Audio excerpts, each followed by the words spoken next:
SDP rejects APC's win in Ekiti, and we take a closer look at how NSA's protests will shape the 2023 elections. This is Plus Politics. I am Mary Anako.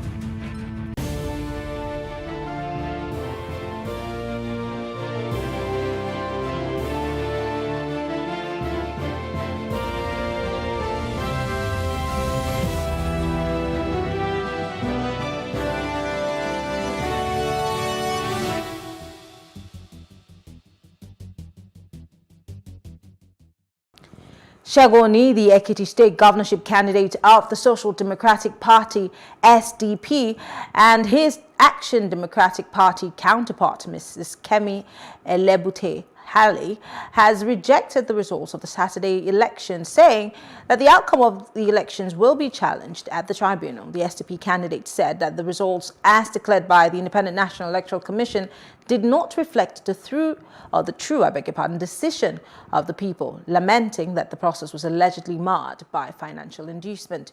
Well, joining us to discuss this is Moses Jolayemi. He is the Chairman, Media and Advisory Council of the Segun Oni Campaign Organization. Thank you so much, Mr. Jolayemi, for joining us.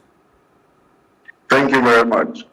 Let's start by, backpedaling a bit. Last week, just before the elections, I spoke with somebody from your campaign who had spoken about the fact that Mr. Oni was being targeted. He kept saying that every time you visited different places, in his words, you were being targeted by the opposition. And here we are today, a few days after the elections. The SDP is saying that the results have to be contested because of certain irregularities. Paint a picture to us as to why you have rejected the results of the Saturday elections. Thank you very much. I think you started by saying that Segun Oni was being targeted and all that. Yeah, it wasn't only Segun Oni. The entire the entire campaign organization was being targeted, And the fact is that APC had always seen the SDP as their major problem, their major headache. So they've been doing everything possible to, suppress, the SDP, which was not possible. Now, going into the election, they decided, to ensure that the wishes of the people, they have made attempt to thwart, the wishes of the people, with the sham that they called election. It was a cash and carry thing. They have reduced the state to a marketplace where votes can be sold and bought. So what we saw was vote buying across the entire 16 local governments of the state. And it was also marred by thuggery,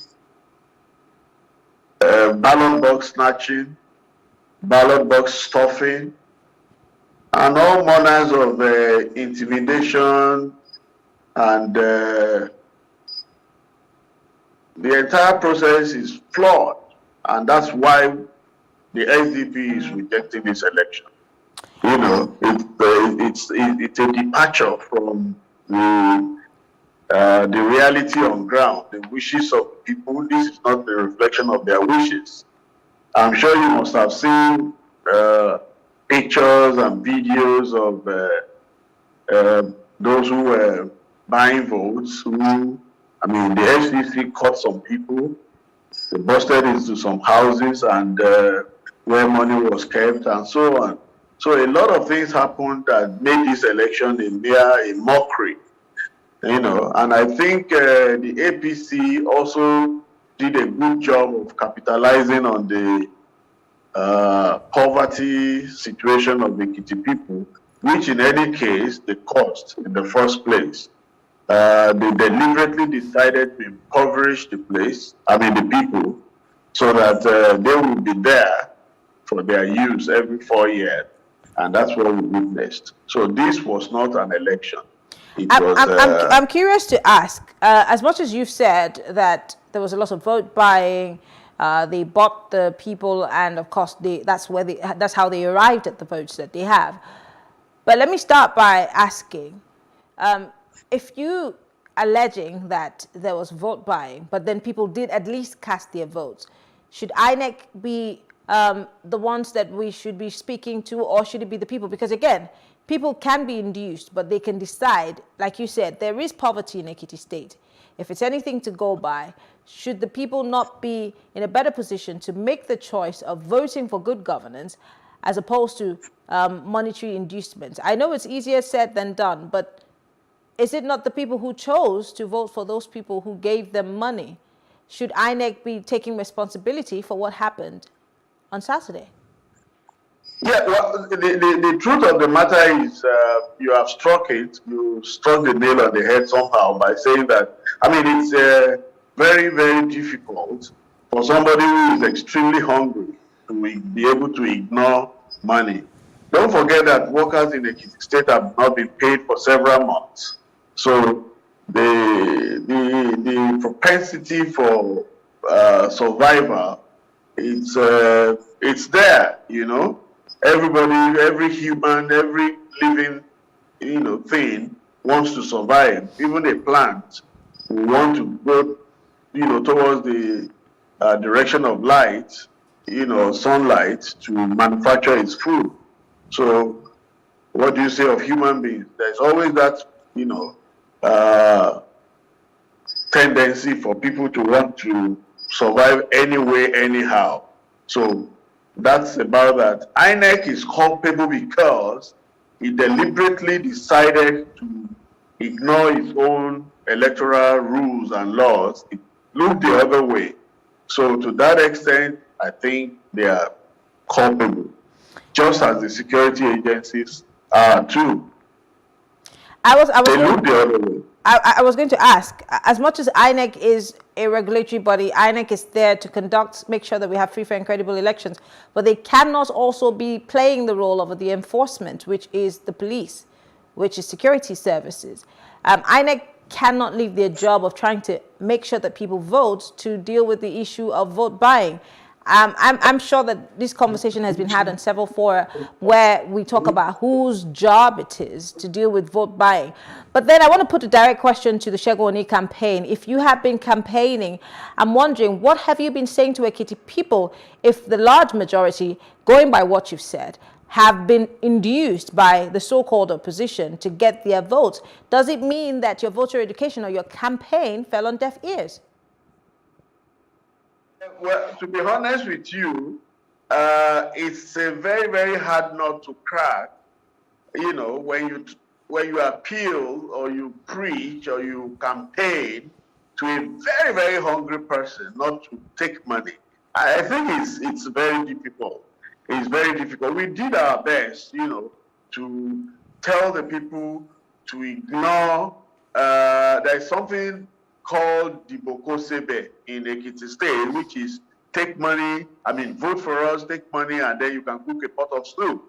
And we've been trying to tell them that a pot of soup that will not last you more than 2 days should not be used to mortgage your future and the future of your children. Another suffering of 4 years, if care is not taken, 8 years, that people should ignore that. But unfortunately, like I said, survival is the first rule for every human.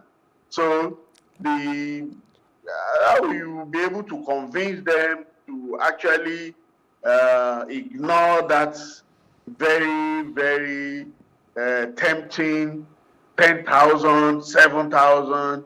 It's somehow, And you see, why we feel that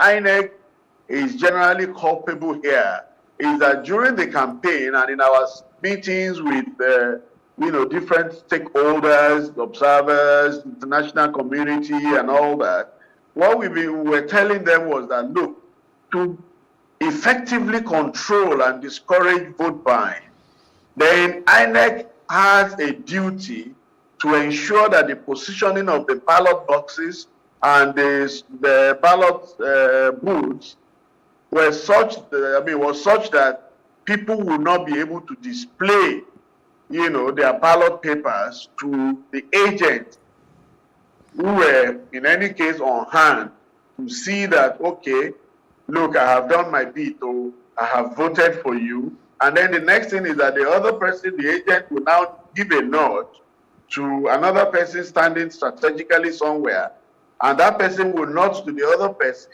who will now, it will nod to another person where the money was. So the person goes in to collect the money.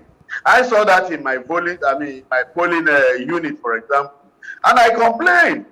I asked the security agents, "What are you doing? Can't you see what's going on here?" But they just looked at me, and the guys, they just walked away.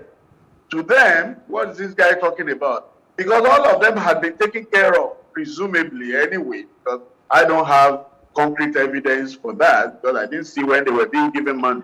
But you see, the fact is that when things like that happen, you know that, something must have gone on under the table. So the security agents looked away. INEC also helped in ensuring that the vote buying thing was effectively carried out. While we were busy campaigning, going to every nook and corners of Ekiti State, holding rallies, all different local governments, in my ward, for example, my place in Okemesi, meetings were being held, rallies, everything. We were campaigning, house to house, everything. APC was just looking at us. I'm sure they would be laughing at us and,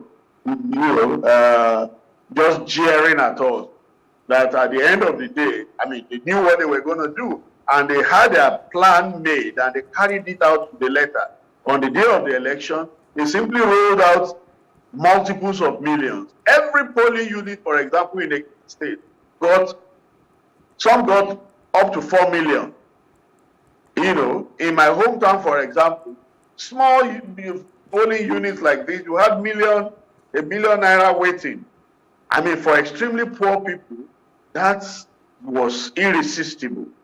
So now this election, you can say safely that INEC, law enforcement agencies, and APC, they did a good job of ensuring that this election was not an election. This is no democracy. And that is the reason we are rejecting the outcome. Okay. This is not the outcome that reflects the wishes of the people. It's a complete departure. I don't want to argue with you, but let me put it side by side. So in one breath, you're telling me that the people in Ekiti State, in your opinion, have been impoverished deliberately by the government for such a time as this. And so that's why they're inducements. And of course, they cannot say no to those inducements. But then you're also saying in another breath that this is not necessarily an election that reflects the wish of the people. Where does wish come in here when I have already been paid off to vote for a certain person?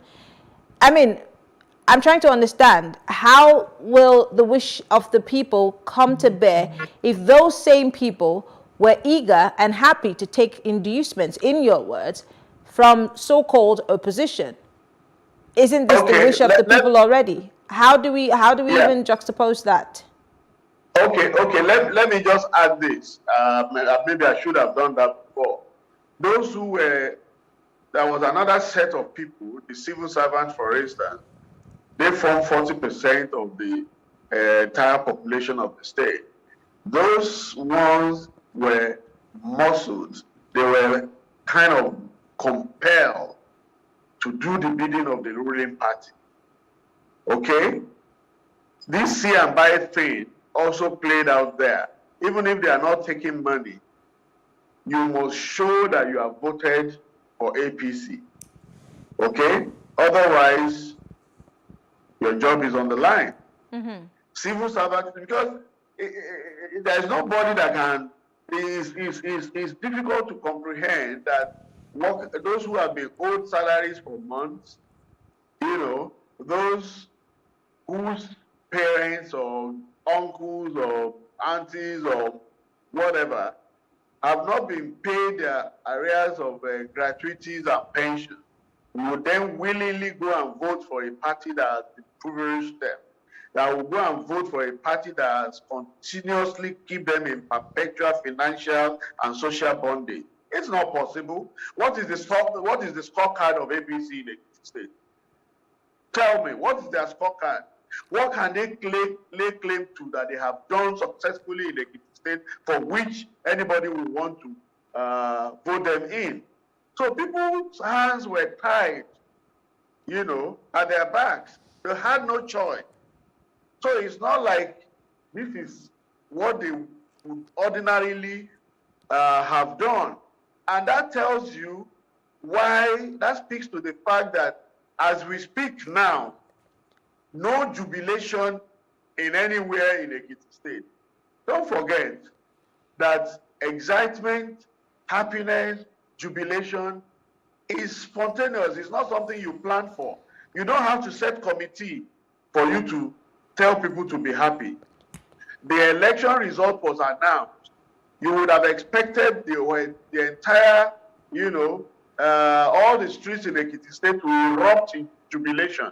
But what you are seeing now is everywhere is calm. There is sadness on the faces of the people. That what is this? What is happening to us?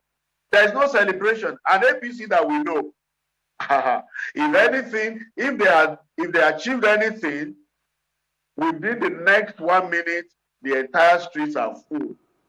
Everywhere is full with jubilation. But what do we have now? They are probably setting up committees, asking people to come from different local governments. They will pay for their transportation to come to Ado-Ekiti to come and jubilate. You don't plan for jubilation. You don't plan for excitement. Okay. You don't plan for happiness. It shows, and it's spontaneous. You exude it. It comes out natural. But what do you see in Ekiti State now? There is no jubilation everywhere. Anywhere. Okay. That tells you that what has happened to them, you can say there is peace now, but I liken that to peace of the graveyard. Nobody is happy about it. Okay. So it's not a reflection of their wishes at all. I just want to push you further. We can use Ekiti as a litmus test. We were going to obviously use Ekiti state elections as, and Osun state elections as a litmus test for what we should expect in 2023. And so let me ask this question. Judging from what we've seen, because of course we had seen a lot of young people, many Nigerians trooping out to INEC to get their PVCs because they're very eager to vote for good governance. But from what you have painted, the picture that you've painted, I'm sure that when we have the APC campaign committee here, they would tell us something different. But from what you have said to us, what does 2023 hold for Nigerians? What's the guarantee that people will vote right? Because this is just the state elections, and according to you, there have been inducements, there's been electoral violence. In fact, somebody said that she could have ordinarily accepted, the win of Governor Mr. Biodun Oyebanji, but she said, in spite of the various programs and media publicity against vote buying, she said the APC, the PDP, and your party, the SDP, promoted and encouraged corruption, both at the grassroots and the state levels. Now, this is also indicting you. So I'm asking a general question here. If this is what's happening in just a state election, what should we be looking forward to in the general elections come next year? I sincerely hope Nigerians would think better. I sincerely hope they will not fall for this tokenism, these 5,000, 10,000 naira, because the presidential candidate of APC reportedly came to Ekiti State and kind of officially endorsed the vote buying thing. He told them in Yoruba that if you don't thumbprint, if you don't put your finger on the ballot, you cannot put your finger on the money. which is a direct allusion to vote buying. Okay, so that's what it came to do. I'm sure, I have a feeling that that, in a way, energized the APC fellows here, who felt that, okay, I mean, this is now official. So they went to town with that. So I sincerely hope Nigerians will look better. They will think better and look beyond this ephemeral reprieve of whatever 5,000, 10,000. I don't know how much they are going to roll out in 2023. But there is a lot of danger in voting for money, because it's like you are voting to sentence yourself to another 4 years or whatever years of slavery. Okay. So my advice to Nigerians is that they should look well, and like they say in Lagos, shine your eyes and ensure that you vote your conscience, vote your mind, vote the right person that you know can turn around the fortunes of Nigeria. All right, what we are experiencing now is not something that anybody will wish for this country. The country is this is not what we thought. I mean, we never envisaged, we never dreamt Nigeria could be what it is now. That's why we stayed here, believing that it will get better. But unfortunately, it's getting worse by the day. All right, quickly, before I let you go, I told you that the ADP candidate actually accused your party, the PDP, and the APC of vote buying, both at the... My party, yes. My party is SDP, not PDP. No, she indicted your party, the APC, and the PDP. So all three parties. She's saying she saw a level of inducement and vote buying. I'd like to quote her directly. She said, in spite of the various sensitization programs and media publicity against vote buying, the APC, the PDP, and the SDP actually, in her words, promoted, encouraged corruption both at the grassroots and the state levels. I'd like to get your response to that. And finally, what is the end game? The SDP is saying they want to go to court. What do you hope to get at the end of the day? What we hope to get at the end of the day is outright cancellation of this sham. Then, on the issue of SDP joining in the corruption and inducement, I beg to disagree with the report of that person, because we didn't have provision for that. We're not sharing money. And all along, I think APC itself used to mock us and jeer at us that, oh, don't mind them. The reason they are campaigning against vote buying is because they don't have money.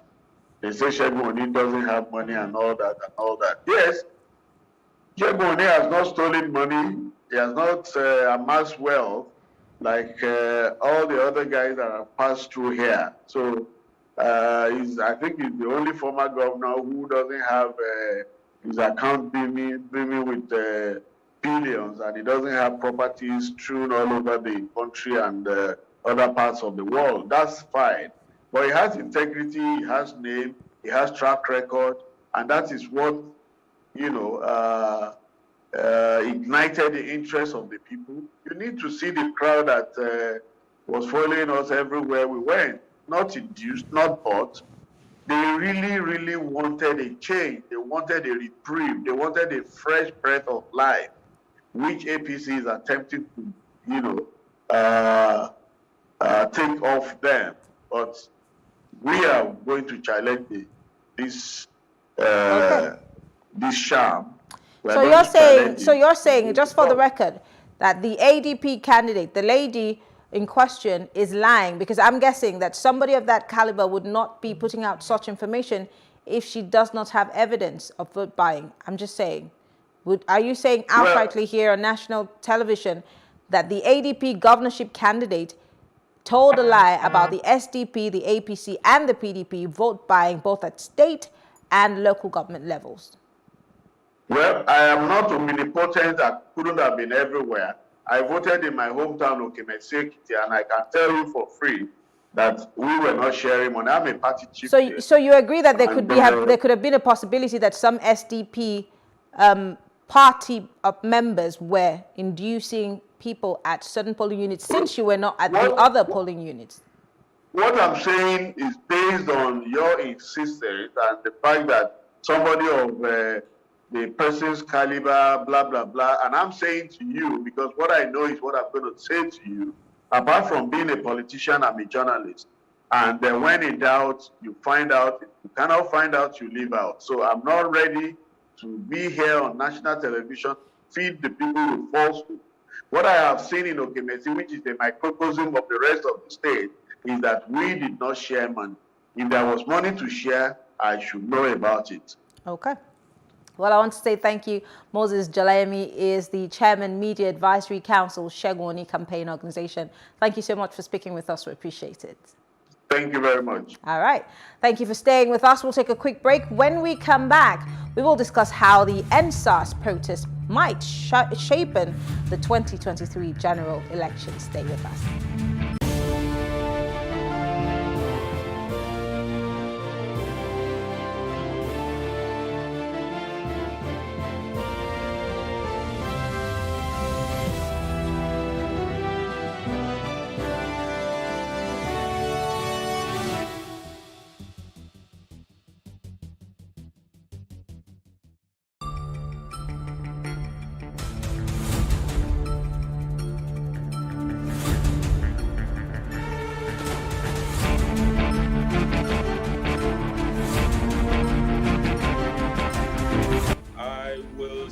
The president 70% in the fight against corruption. You see, fighting corruption is not a tea party. It's a difficult task for anybody in any country of the world, no matter how powerful, no matter how developed the countries are. Corruption can be very tricky when it comes to avoiding the long arm of the law. And you also know that corruption crimes are not committed in the open. And that means that a lot of efforts will have to be put in place to trace the evidence of corruption. I must tell you that originally, and for some time, I've always believed in competency as opposed to zoning. In other words, let's look for somebody who is able to deliver the goods. But in recent times, as a result of so many acts of injustice in the land and a lot of agitation in the land, I'm beginning to think, seriously speaking, that might appear to be one of the ways to address the tension in the country presently. Let me confess to you that while I was the National Legal Advisor of the party and a member of the National Working Committee and the Executive Council of that party, the president had always resisted invitation to be domineering in terms of party affairs as much as possible. But as since progresses, you discover that gradually people, in my view, are gradually bringing all pressure on him to take charge of the party. In other words, submitting the entire party to the president. And I think that led to what happened eventually in dismantling the earlier structure. The reason why we seem to have insecurity all around the country and the reason why they are escalating is because certain persons in government and out of government are benefiting immensely. These people are the people we call conflict entrepreneurs. They make a lot of cash, a lot of capital out of conflict. So these are the individuals that are actually stoking up the violence in the Southeast particularly. And what we said is that it is the duty of the political elites from the Southeast region, because there are quite a number of people in government from that region of the country. They have not really done sufficient, they have not really shown sufficient commitments.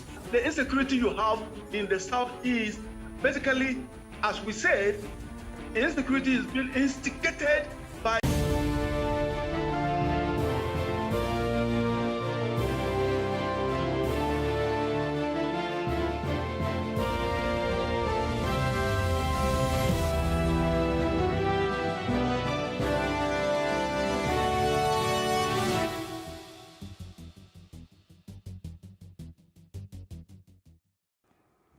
It's still plus politics. Now, the sudden move by the Nigerian youths to fully participate in the country's general elections is not unconnected to the 2020 NSAS protest, which served as an eye-opener to that young Nigerian so that we can influence critical decisions in the country. Currently, most of the presidential and governorship candidates of the major political parties running for the 2023 general elections have vowed to ensure youth inclusiveness in their administrations if elected into office. It has also been observed that over 70% of those thronging to the facility for registration of youths registration actually are youths, I beg your pardon. Now, they are also preparing to make changes in the 2023 elections. But joining us to discuss this is Deji Awobide. He is a legal practitioner, and of course Olalekon Ige is a public affairs analyst. Thank you so much, gentlemen, for joining us. Yeah, thank you, Miriam. All right. I'm going to start with you, Olalekon.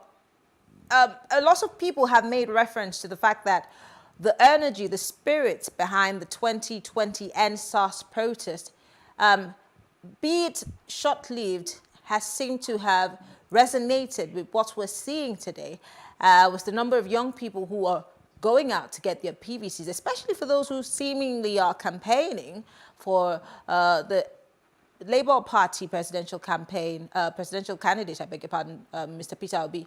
But really, is there a connection of sorts? Do you agree with that?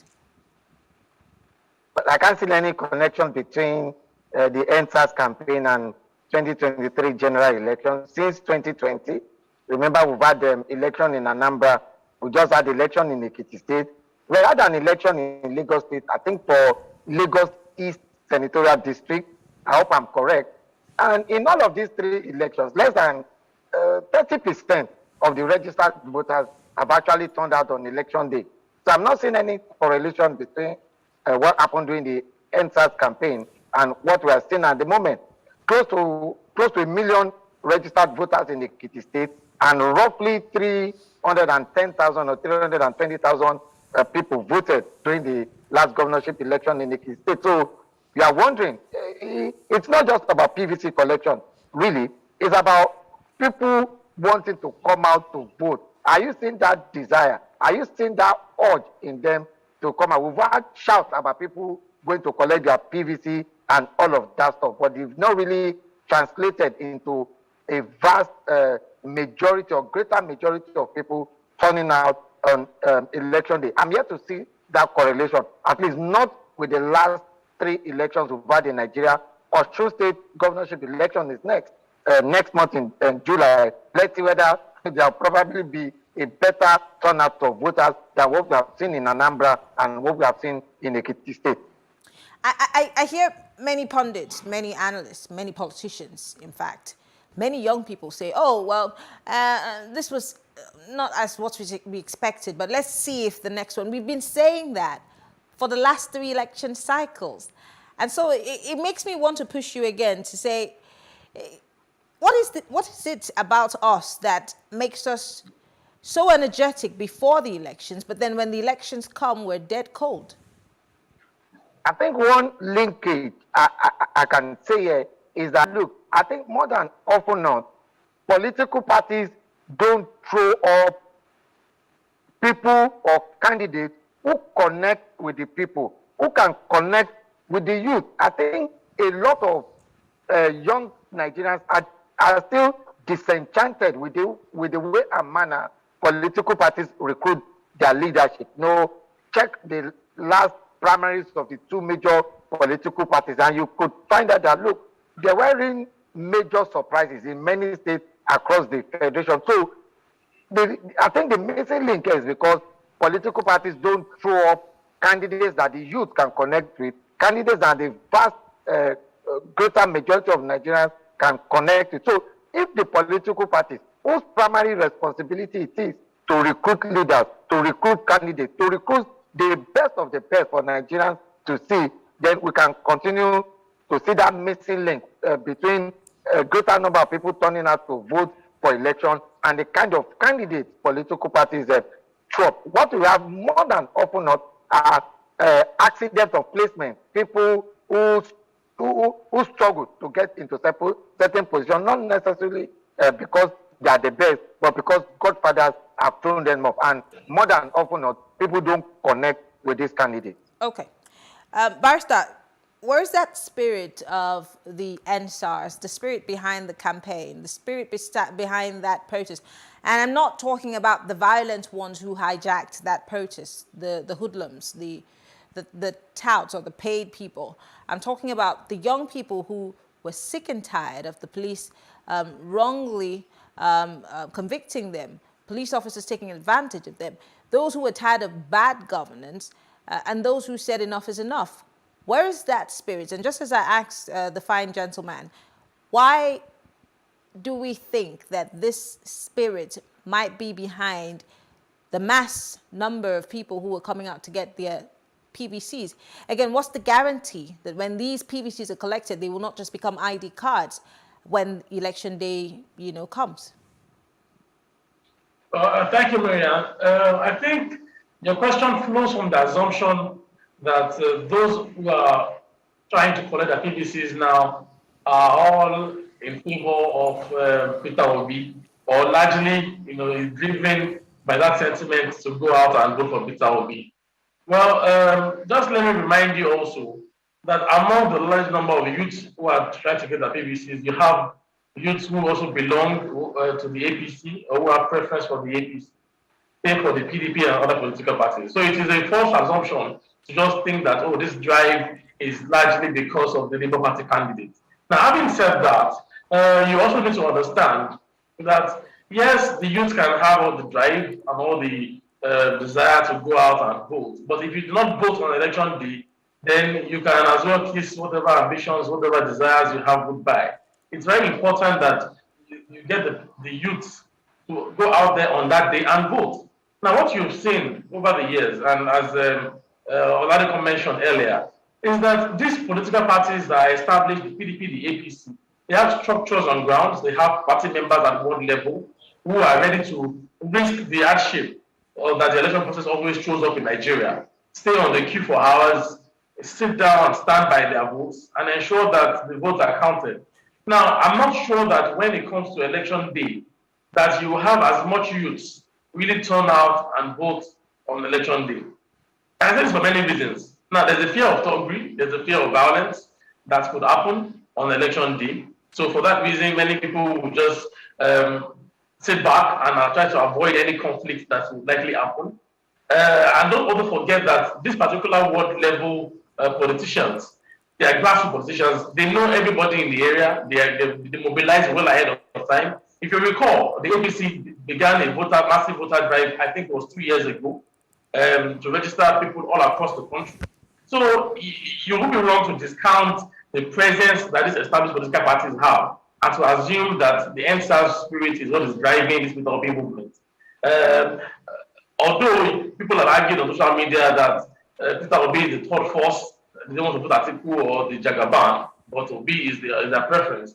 But like I always say, and like many people who are very vast in politics in Nigeria would say, that there's no polling unit on social media. Okay, so no matter how much noise or how much discussions you have on social media, it must translate to actual voting on election day. It must translate to mobilizing everybody, all and sundry, to go out and vote for your candidate on that day. So that's why, even though the spirit, it seems as if, oh, the youth are tired, they want to change. But you also need to ensure that structures are put in place to have people at every level, ward level, state level, local government level, to push the agenda of whichever candidate that the youth are supporting. But it will be wrong to assume that all the youths are for Peter Obi. There are also youths who are actively supporting the APC candidates. There are also youths actively supporting the PDP candidates. And if you see the comments that you have on social media, you will see that these views are largely divided along those lines. So there's a polarization of those views along those candidates. So it would be wrong to just assume that this massive drive is all about Peter Obi. I beg to disagree on that. Perfect. Let me take you to Ekiti State. It just happened over the weekend, the governorship elections, and I just spoke with somebody from the SDP campaign for Segun Oni. And not just the SDP, But even the ADP candidate complained about the some irregularities during that election.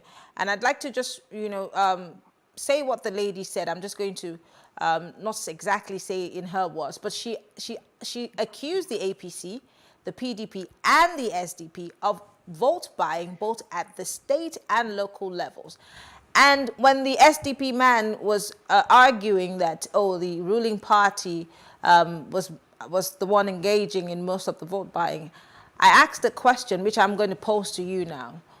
Should we be saying, or should we be apprehending INEC for vote buying? Should we be accusing INEC of not doing their jobs if the people themselves, who, as he said, have been impoverished, are tired of bad governance, the people who seemingly wanted a new lease of life are the same people who have been induced and have taken these inducements and voted for the APC?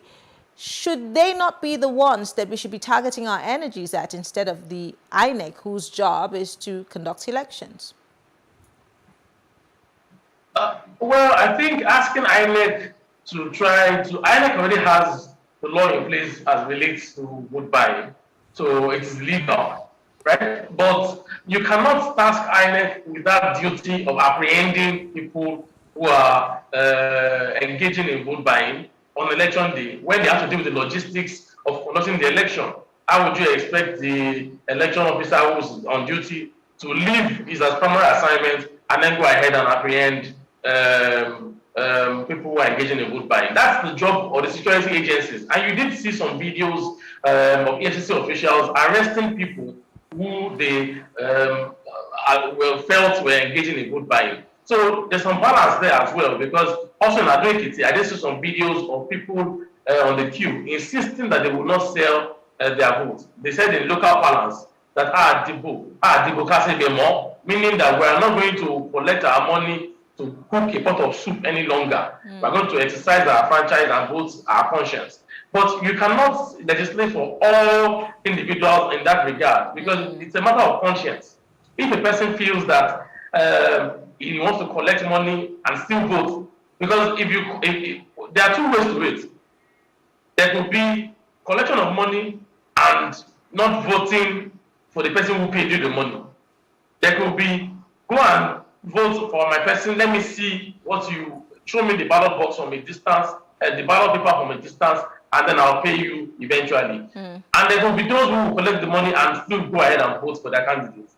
So we can't really say exactly how much of an impact the vote buying played out on the results, because we don't know how everybody voted. Okay, so but of course, those who were engaged in it were apprehended, at least largely from the bills that we saw. And really and truly, there's only a limit to how much laws you can make. The people themselves also must feel the pinch. They must actually be fed up of the entire system to say we would not collect any money in return or in exchange for our votes. Until we get to a level where everybody is that enlightened. And the problem I also have with education and enlightenment is that there are those who are also enlightened who also took money for this to extend their franchise. So education really, you can argue that those who did that were illiterate. But we cannot say for a fact that all of them are illiterate.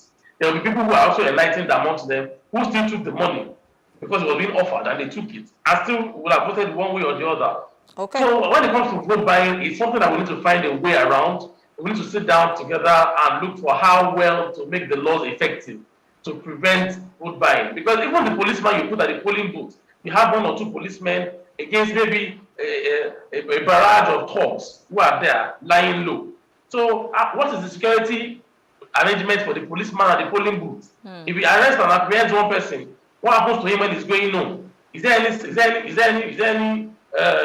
security apparatus in place to protect him if he does the right thing? Or are you going to leave him to his fate when the chips are down? So those are the issues that play out, pragmatically on election day. Okay. That it will be unfair to say or abuse the policeman for not doing his job when he knows that his life is on the line. Okay, back to you, Olalekan. He's just made an interesting point about the voter education aspect of our electoral process. But I'd like to quote the ADP governorship candidates, the woman, who said, despite the voter education and sensitization campaigns that had been done before the elections, these parties and, of course, the Ekiti people still engaged in the issue of vote buying. So does it mean that this sensitization does not really work? Is it pouring water on the back of a chicken? Is it that we Nigerians in ourselves are not yet as tired as we think that we are? And so, or maybe we have also acclimatized, or could it be that we have grown into becoming used to the inducements? Because you see, it's, let me use the local parlance, half bread is better than none. What exactly is the issue here? Because again, this might, one way or the other, determine on a larger scale what will happen in 2023. If you have an idea, help us understand. But I think it's a mixture of a lot of things. You can talk of the general malaise in the system, talking in terms of corruption. I'm sure you know that we have serious question marks when it comes to corruption. We've heard issues about Nigeria being among the most corrupt nations in the world. So you could say, look, corruption is part and parcel of our lives as of today. Then also added to the fact that, look, one of the things that encourages impunity in any system is lack of quick dispensation of justice. So you can also blame our judicial system for part of the reasons why we still continue to have vote buying. Because if you apprehend people and you are unable to prosecute them 1 year, 2 years, 3 years, 4 years, 5 years, 6 years, 10 years later, then you continue to encourage impunity. Because people now know that even if I'm arrested and taken to court, I may never get justice in 20 years. I may never get justice in 10 years. So you see, part of what encourages impunity now, that is why political parties may be encouraged to continue to do this, because they know that if people are arrested on election day for vote buying, the case may not even get to court. If the case does arrive to court, when will justice be served? And remember, like lawyers will always say, when justice is served, it's not just to the accused. What of the society? What of the court itself? What of the administration, of justice in the country? So you begin to understand why we continue to have impunity in the system and why a lot of things continue to happen. So it's a mixture of a lot of things as to why we continue to have vote buying. And like my friend on the other side had said, look, it's not just about ignorance. We have people who are well educated. We have people who are even well enlightened, who are also willing, to also sell their vote. Some for 5,000, some for as little as 1,000, some for 10,000. Of course, remember we also had the issue of a delegate election across political parties only recently. And you are aware of allegations of delegates being offered money in foreign currencies to vote for particular candidates. So it's not just about during an election, you are talking about vote buying. You're also talking about vote buying even during delegate conference of delegate convention of political parties.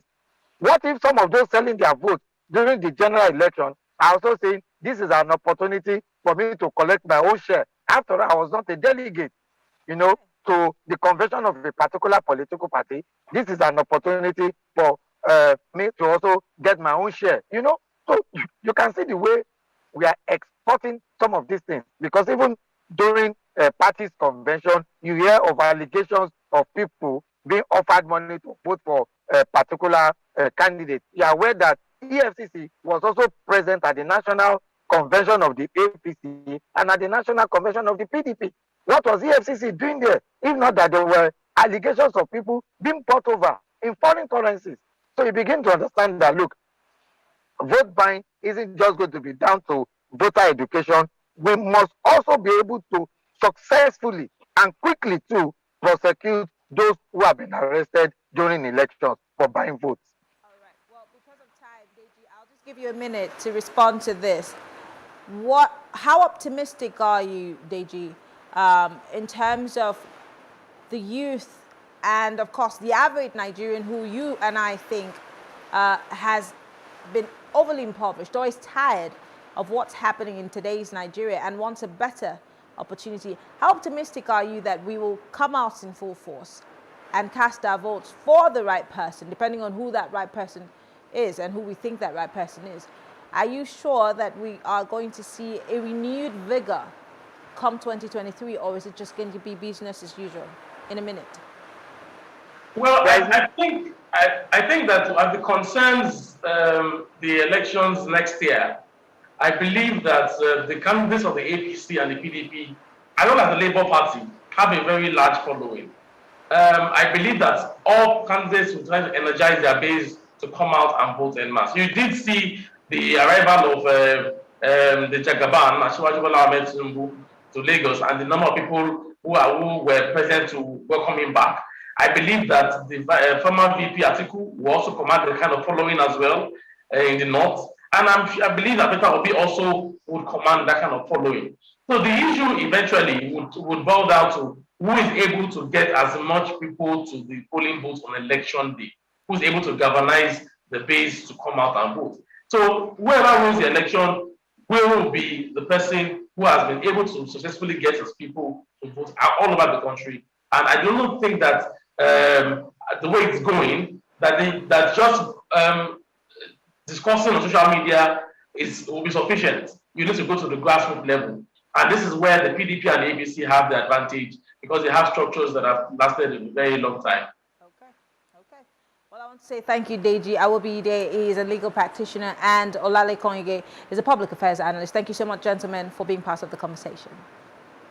Thank you for having us. All right. And thank you for staying with us. That's the show tonight. I'm Mary Anna Cohn. We will be back tomorrow talking about the biggest stories in our political scene. And of course, don't forget, if you missed the show, you can watch live or you can watch a recorded version on our YouTube handles, which is Plus TV Africa and Plus TV Africa Lifestyle. I'm Mary Anna Cohn. Have a good evening.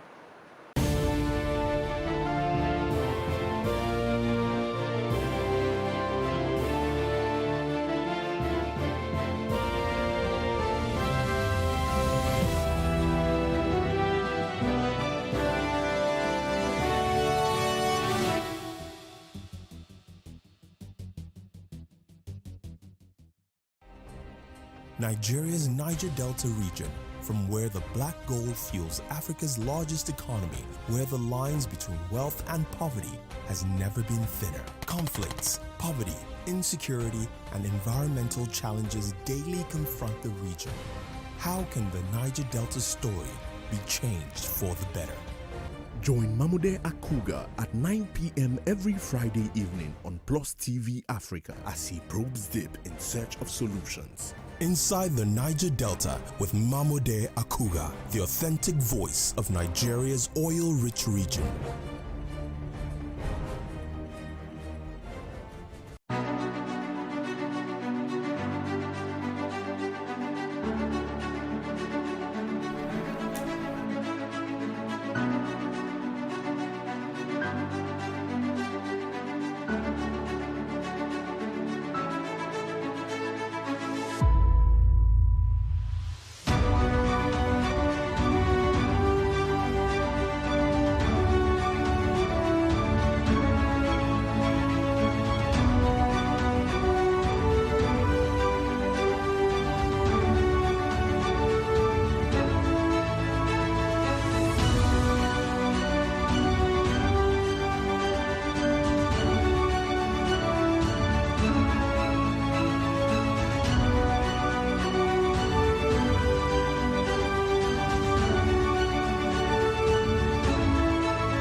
for upcoming artists to blow in Nigeria.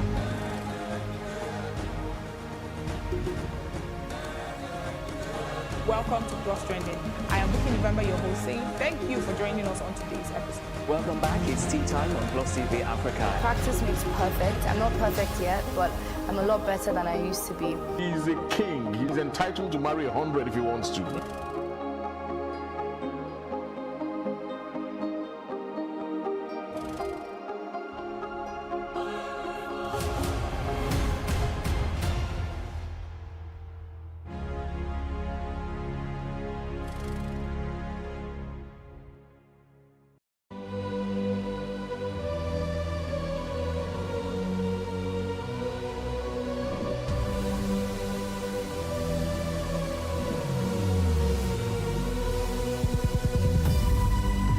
What we do not understand, we will stigmatize.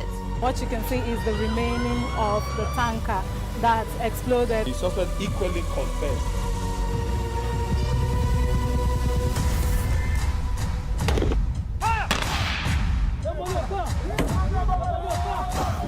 A 500 naira they collect them. If you no talk, then go beat you. Now 2,500 they pay.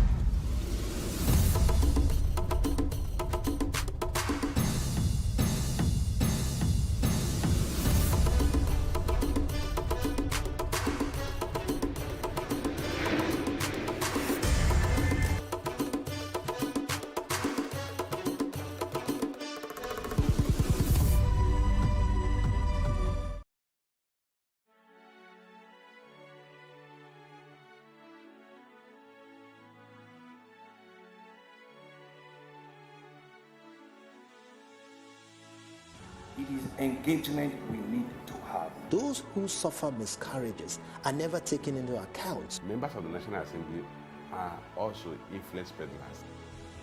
You are sitting on Nigerians' money. From the barbing, I pay my rent. On the barbing, I send my children to school. A consultative engagement. No any tangible notification before they ban us. It's one thing for people to be at your back and the heat of the moment, and another thing for them to still be with you when push comes to shove. I will do everything to take Lagos out of the national grid.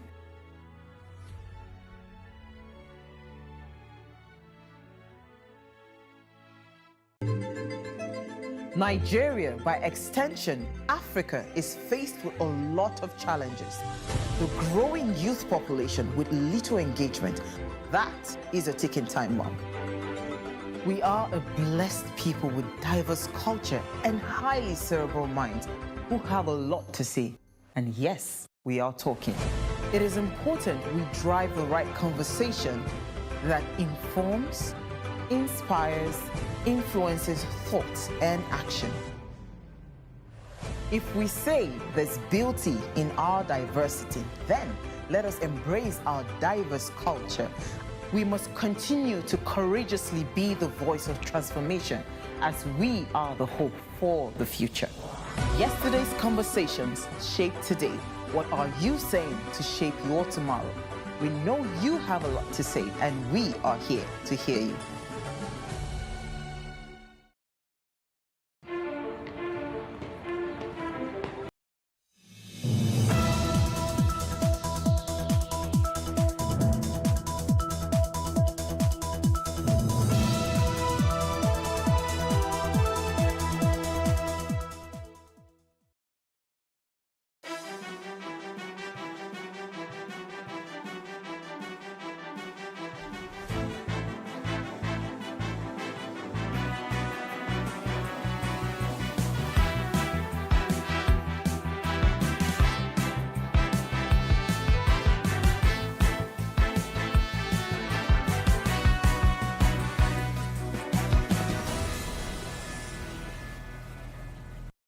Hello and welcome to What Are You Saying?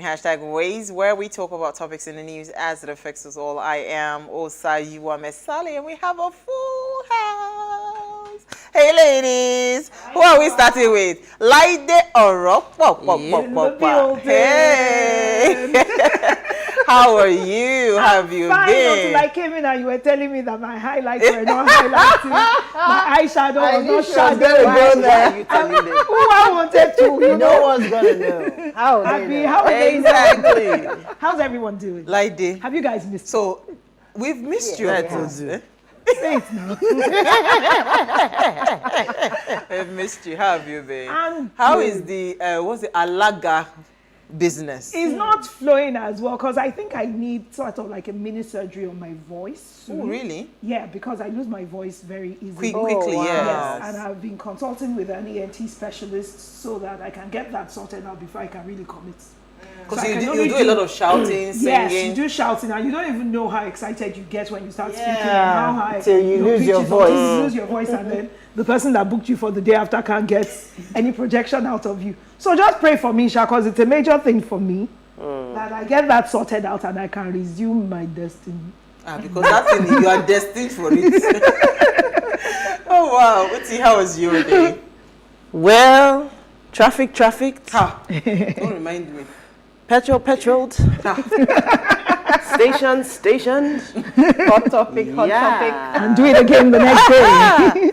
So, I'll wait till what's in the news, but the day happened. The day happened. As always. Norma, how about you? The day happened. To you too. It was okay. I mean, aside the normal chaos of Nigeria. That will become abnormal soon. Hopefully soon. Amen. You know how interesting it is? I woke up here, I was thinking it to myself. Wow, this is going to be a very productive day. That's why I get up. 5 a.m. PM, I was up. I entered at 5:30. You saw gridlock on the road. I was in traffic for 4 hours. 4.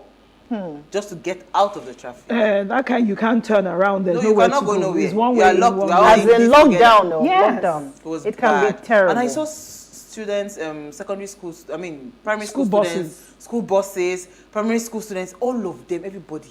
Some people now had to come down with their children. They were trying to go to the other side of the road. And it rained a few times today, actually. So I don't even know how you survive that when you don't plan for it. I mean, I told you now that on my way coming to this studio today, on my way coming, I like that English, that when I got to Lekki, there was absolutely no rain. And then turned out to come into the VI extension, raining heavily. So how do you tell someone that it's raining where I'm coming from? They can't believe like, you. yeah, right. They can't believe you. All right, so it was Father's Day on Sunday, so we cannot avoid it because it's our ladies' night out. We saved the topic for today. There's so much going on in the news about men, and it's always, every time they always accuse us that everything woman will just be talking. Did you see all the fanfare before our local? It's Father's Day. Okay. Yes, no, they took this one personal. Yeah, it was very personal. Did you see the father with the Egyptian crown? That everybody was attending to him. They sent out disclaimers like ours before that single women, please. All that I'm also a father. Don't do it this time. Don't come and share. Come and share our day with us. So we want to actually discuss the topic on raising our men, because it seems like everything you turn around, you hear stories. I mean, it's really some are really great stories, right? But a lot more are really pathetic. You would just understand that this person just had a bad bringing, bad environment, bad influence. So we want to just speak to the conversation around raising the male child, right? Yeah. And here's what we found as today's quote. You're not just raising your son, you're raising somebody's husband and somebody's father. So raise him well. This is from Pinterest, right? So we all know that the popular saying, boys will be boys. We know that popular saying, right? But that's not entirely true, because boys won't always be boys. Boys will be men. An article on Lagos Moms reports that our world needs to raise boys to men with the right attitude and character. So as parents raise their sons, there are certain things to keep in mind. Raising true men begins with having a clear picture of what role a man plays and who a man needs to be. So it's our ladies' night out. As you can see, we have a full house. Laide, Noma, Uti and I will be asking this question. Have we raised our men right? And this is not to antagonize anybody. Just listen to the question properly and answer. So the men will ask, I mean, when we open our phone lines, we really love to hear what men are saying. Have you been raised right? You know, and also women would also answer that question if you can, right? So, but we'll do all of that. First, let's take a break to see what we found in the news.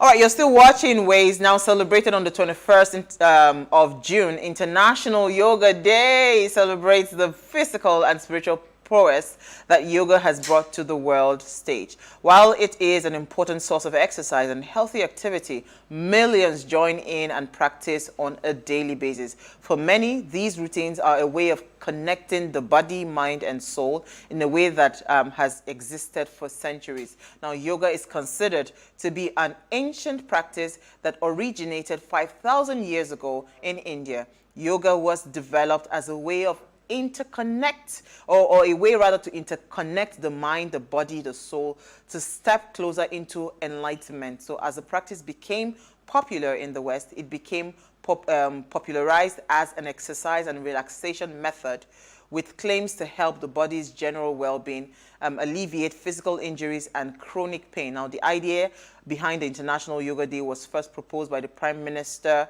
Modi on September 27th during his speech at the UN General Assembly, where a resolution to establish June 21st as the International Yoga Day was introduced by Indian Ambassador Ashoka Kumar.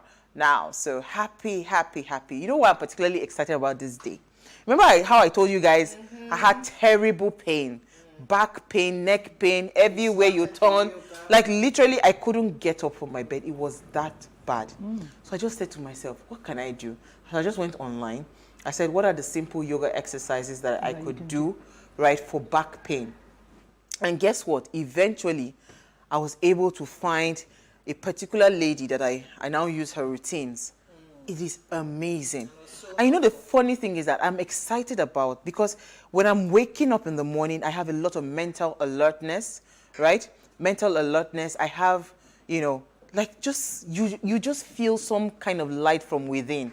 So for me, that's really exciting. I don't know about who is doing yoga here. Maybe I'm talking too much. Yoga here, but when we were younger, my younger sister used to be able to tie her legs into a knot. And we found that really, really amazing, because it meant she was flexible, but it was the yoga pose. And of course, we all know about is it the mantra for trying to find some calm and peace and finding Zen? So at times, even without it being necessarily yoga, just breathing in and out, the act of meditation, and silencing your spirit and your mind, I think is part of it. But I won't call it full on yoga. I think it's also... okay. No, I was going to say that I think it's also something that the more you do it, so you get more value from it in terms of consistency. I haven't done yoga for a long time, or rather any long consistent stretch, but I really enjoy, I don't know if we even have anywhere here that does it in Nigeria. Oh yes, Act of Living. They invited us. A particular type of yoga. So I like the Bikram yoga, which is like the hot, like in a hot, humid room. Oh, okay. And so, so that really for me, because I also had to have like physiotherapy on my back and all of that, so that really helped me. But I think it's one of those things. And maybe we would even get more value and benefit from doing it now, because it really calms your mind. Chaos, yes. So you have to center yourself. Absolutely, you need to be centered. Lagos, if you don't center yourself, they will center you. Okay, so who are we starting with? Let's start with you, Norma, your story. Okay, my story is about our dear president, who has nominated 7 ministers to replace Amechi, Akpabio, and others. So the story has it that the Senate has received 7 new nominees from President Muhammadu Buhari for consideration and confirmation as ministers of the Federal Republic of Nigeria. Their nomination is contained in the letter he addressed to the President of Senate, Dr. Ahmad Lawan, and read on plenary today, and it said that in the letter he listed ministerial designates that include Henry Ikechukwu from Abia State, Omana Okonomana from Akwa Ibom, Kuma Joseph from Ebonyi, Goodluck Obia from Imo, Umar Ibrahim from Kano, Ademola Adewale from Ondo, and Udum Odi from Rivers.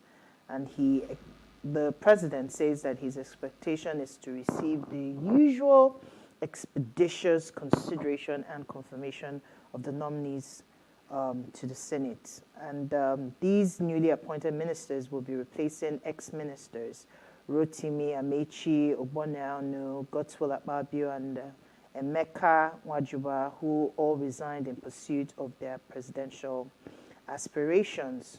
So, well, basically, these names have been submitted, and we are waiting on the Senate to approve, or your name is supposed to be there. Honestly, I was going to say that.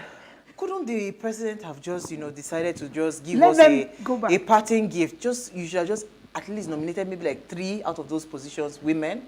Just give us something to say, okay. I mean, for how long are they going to be there? Just let them. Yes, even if it's 6 months. That's what I'm saying. Yes, now that's what I'm saying. They can parting do. gift. Seem to be trying. Yes, we seem to be trying. When I saw it, I said 7 people. You couldn't find.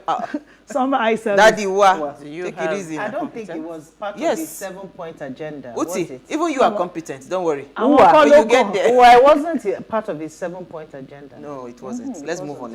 Oh yeah, like your story. Okay, so we're talking about the Independent Petroleum Marketers Association of Nigerian, short form IPMAN, says its members can no longer sell premium motor spirits, PMS, which is known as petrol to everybody, at the regular price due to a hostile business environment.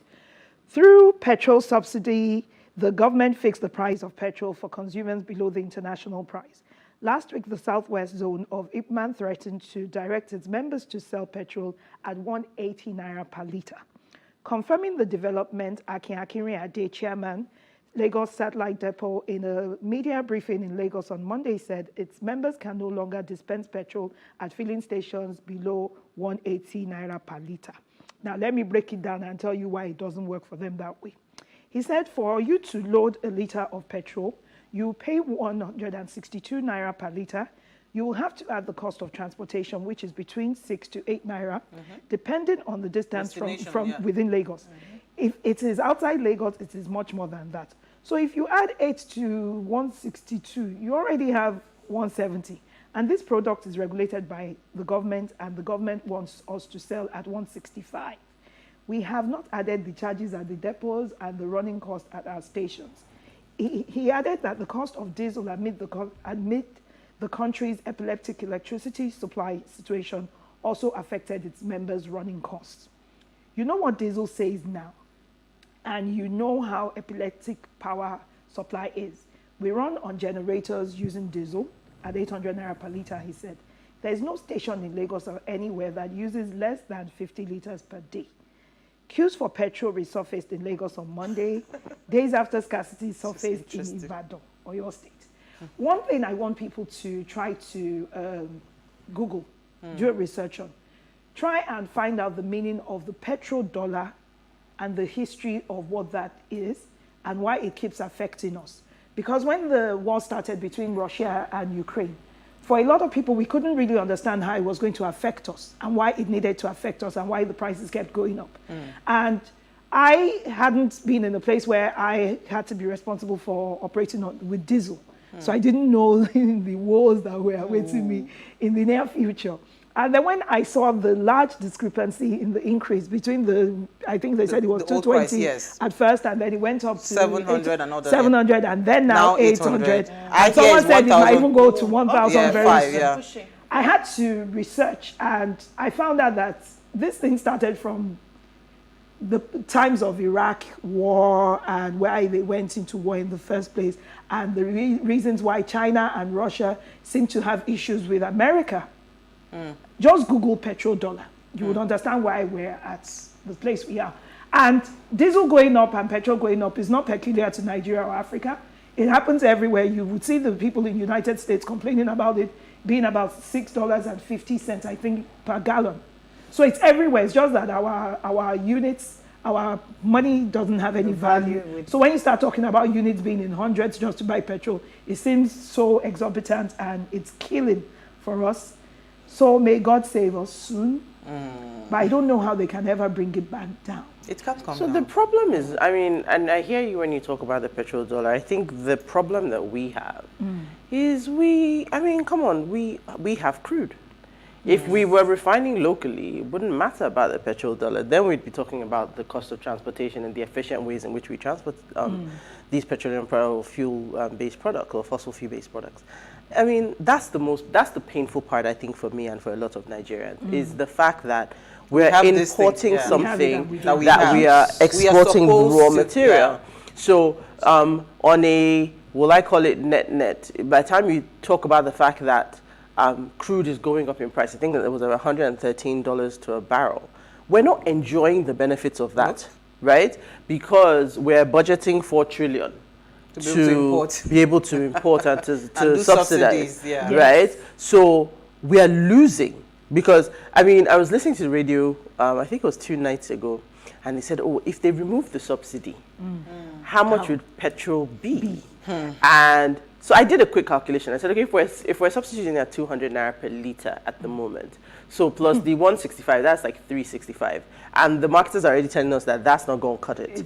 So 180, let's say, 380, 400. Now, if you've got a 70-liter tank, one tank going to run you about 28,000 naira. How much is your salary again? No, so at that point, yourself. You see, we reduce everything. Everybody going to sit at home. But the funny thing is, they keep finding money for these things. And let me say to you, I'm just saying to anybody that cares to listen, empower yourself. Start to earn forex. Find a way. It's true, because the truth is, if you were going to calculate it, right, if we want to leave it and just put, we are looking at 500 naira per liter, right? Let's just, about that. So really, how much can we afford as people currently with the current, it's not like the salaries are increasing. So but the point is, are we ready to just say, you know what, let's just end it now and just and wake up to our reality? I think it should be a gradual thing. Now, if we had last year, if the government had stayed the track and not pushed back, if you are gradually increasing it, like I said, when I did that calculation, it's one thing to say remove it. It's another thing to now calculate the real impact to you. Remove it is not the solution. So no, but remove it is the solution. It's just we have to eventually get there. We have to get, but we have to walk people through the and then we kind of have to juxtapose it with how soon are refineries coming online? How soon are the refineries we have been optimized? So that, if you even know you're bearing something for a short period of time. The problem that I believe that it's like, okay, so if tomorrow you scrap the subsidy, and then I'm paying 28,000, and the senator is still largessing, this one is still largessing. You have not cut the bloat in the public sector. Then what are we saying? Some animals are more equal than others. Nigeria as it stands. Let's move. And again, the sad thing again, they've not even explored gas at all. They keep blaring. Let's go to you. Okay, so we will come to it again tomorrow. All right, the powers that be in the world, it just took my story. But it's a follow-up. I don't know if you can help me open it. But it's a follow-up to Laide's story. Mine is the federal government talking about the fact that they can't subsidize diesel and aviation fuel. So, of course, we just talked about the fact that petrol is subsidized, right? Diesel, of course, as we know, is not, and neither is aviation fuel, which is why diesel has now gotten to the possible, it's like a threat now when they tell you that diesel will hit 1.5. So that's looming. Of course, we all know the aviation industry has been facing this problem, and the airlines have claimed, the airlines have even gotten to a point where they had all come together to say they were going to shut down.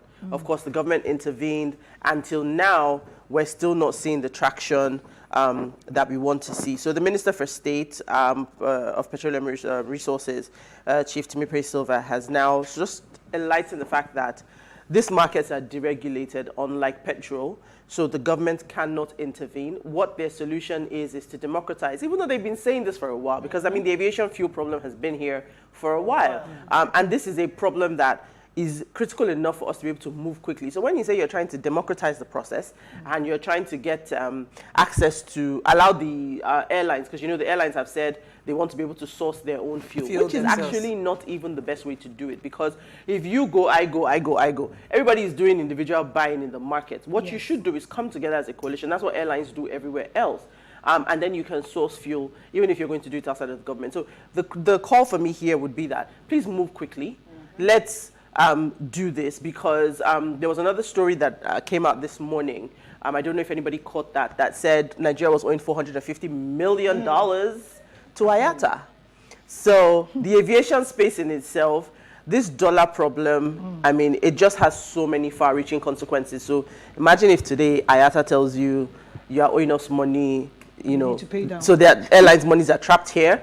And so for you to fly back now becomes considerably more expensive, because the money they cannot recoup from you flying out, they will recoup it from you flying in. Yes. Oh, wow. Yeah, so it will be a lot more expensive to fly into Nigeria. So let's, like Lady said, today, God help us. It's just listing the things that make us wake up in a weary way. From frying pan to fire, now to Agbari Ojuku. We are coming. My own is Anayetoro.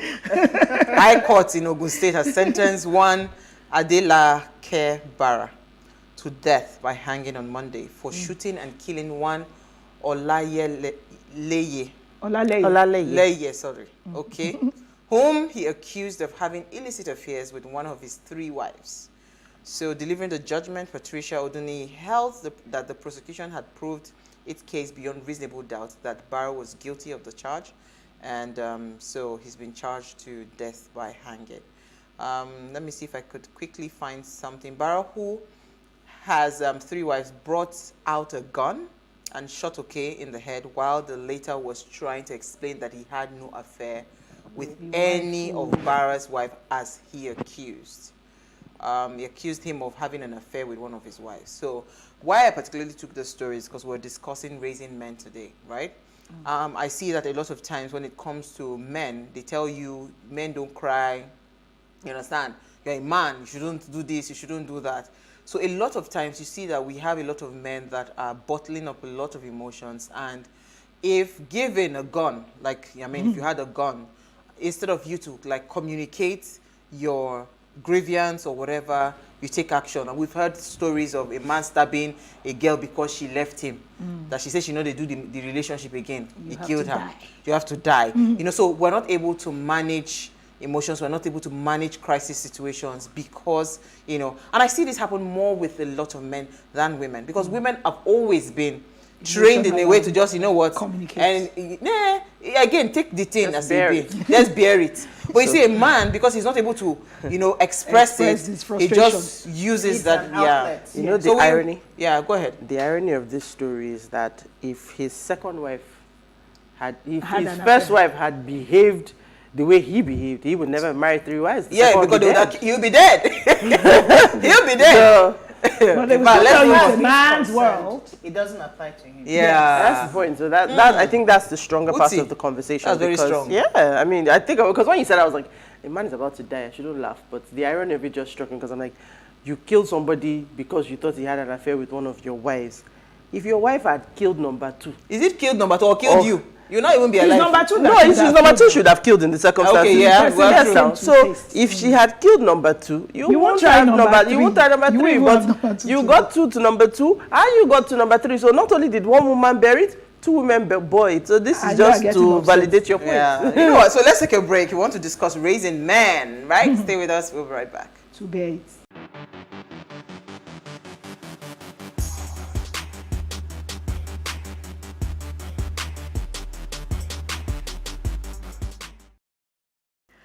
All right, thanks for staying with us. Now, clarity about the roles and responsibilities of parents in raising boys will aid in bringing up a boy into becoming a man. Fathers have a very pivotal role when it comes to the task of raising boys to become men. This is because boys easily pick up the masculine traits from their fathers or men around them.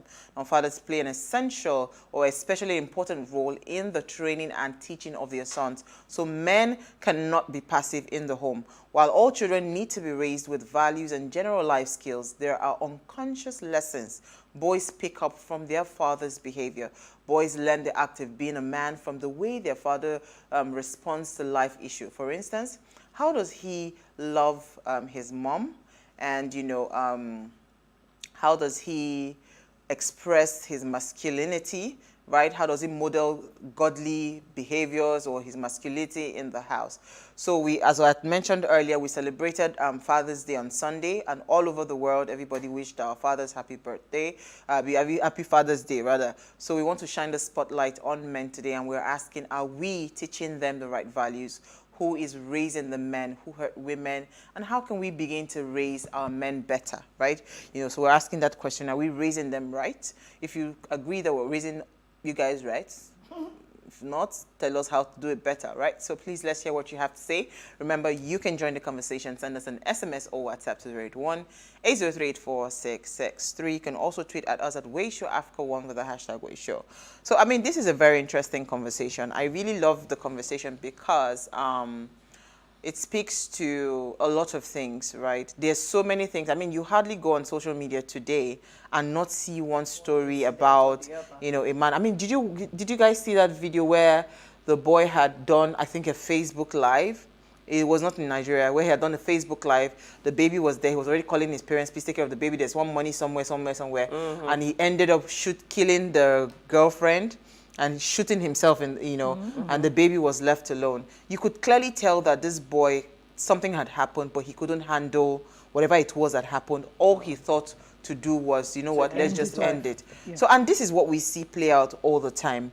And, part of the reasons we have a lot of issues today, that we are fighting in the society is because of the way we are raising, the children around us. So that's what, just prompted this question around the men. Since we are trying to also shine the spotlight on men, that's the question. So let me start with Uti Elu.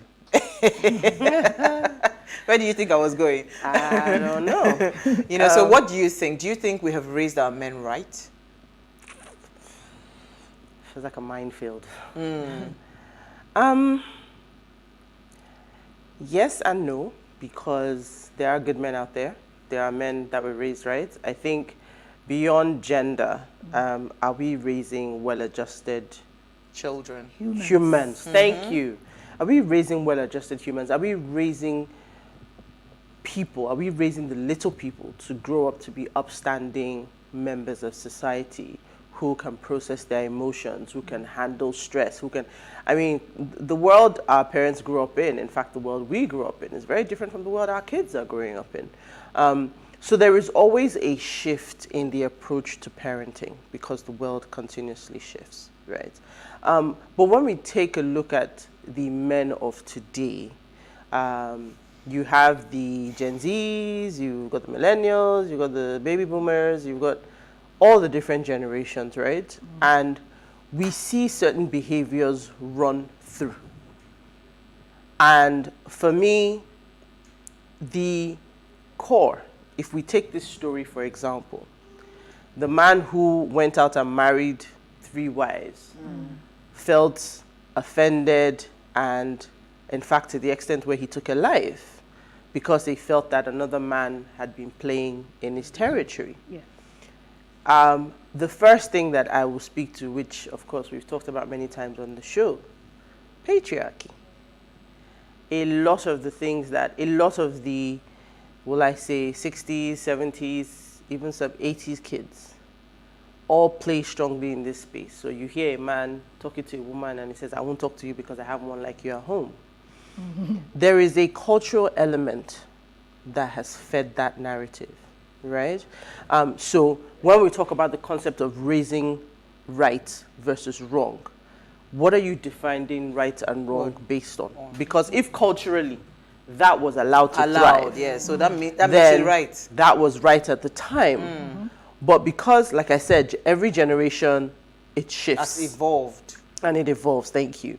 So you see that what was essentially right back then, because I mean, if we even think back to our fathers, a lot of our fathers didn't do emotion.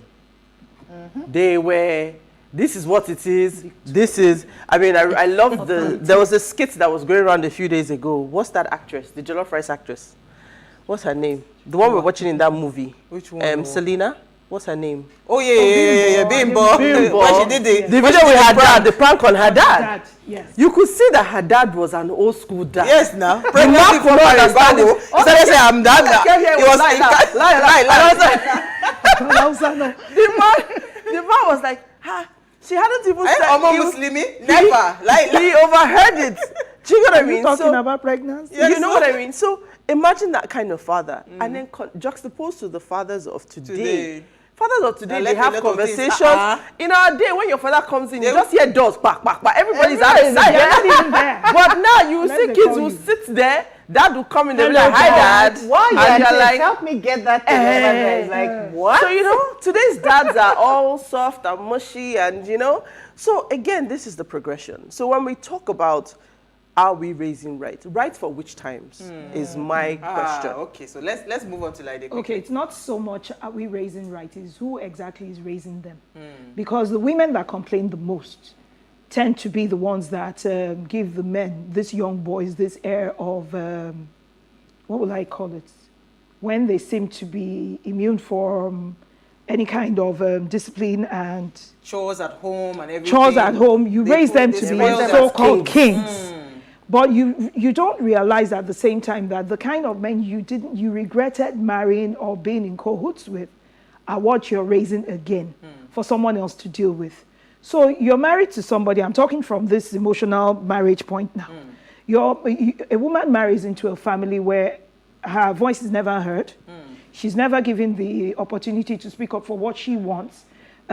She has a mother-in-law that seems to be a mother-in-law from hell, telling her that whatever her husband wants is what he gets and you don't have a right to speak.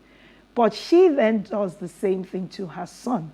And then when she has a daughter that is coming in as a daughter-in-law, she's treating the child the same way she was treated and she didn't like. It's just a cycle that keeps going on. It's almost as if they find it hard to unlearn those same behaviors that they complain about over and over again. A lot of times, for instance, in America, it seems to be rampant to have baby mamas. Nobody even seems to be looking forward to having the marriage the way it's supposed to be anymore. You have people like Nick Cannon coming out, being the father of Abraham to like 500 women. And then you have, I mean, because I follow these American artists a lot, so I don't know who to compare them to. Maybe Two-Face, maybe. Ouch.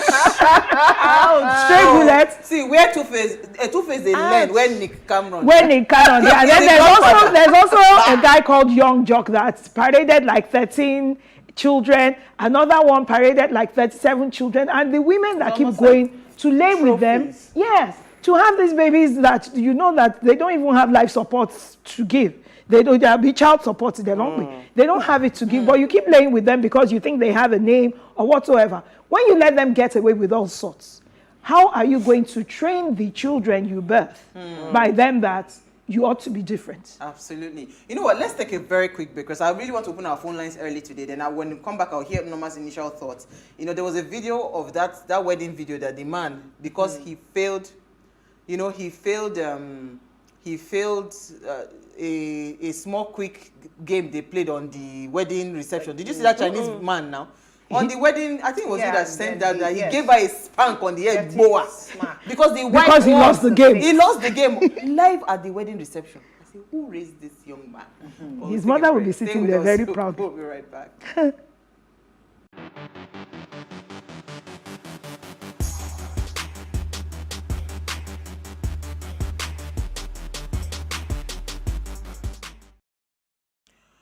All right, thanks for staying with us now. If you just tuned in, it's our ladies' night out, and we are asking, have we raised our men right? Please, let's hear what you have to say. Remember, you can join the conversation. Send us an SMS or WhatsApp to 081-803-84663.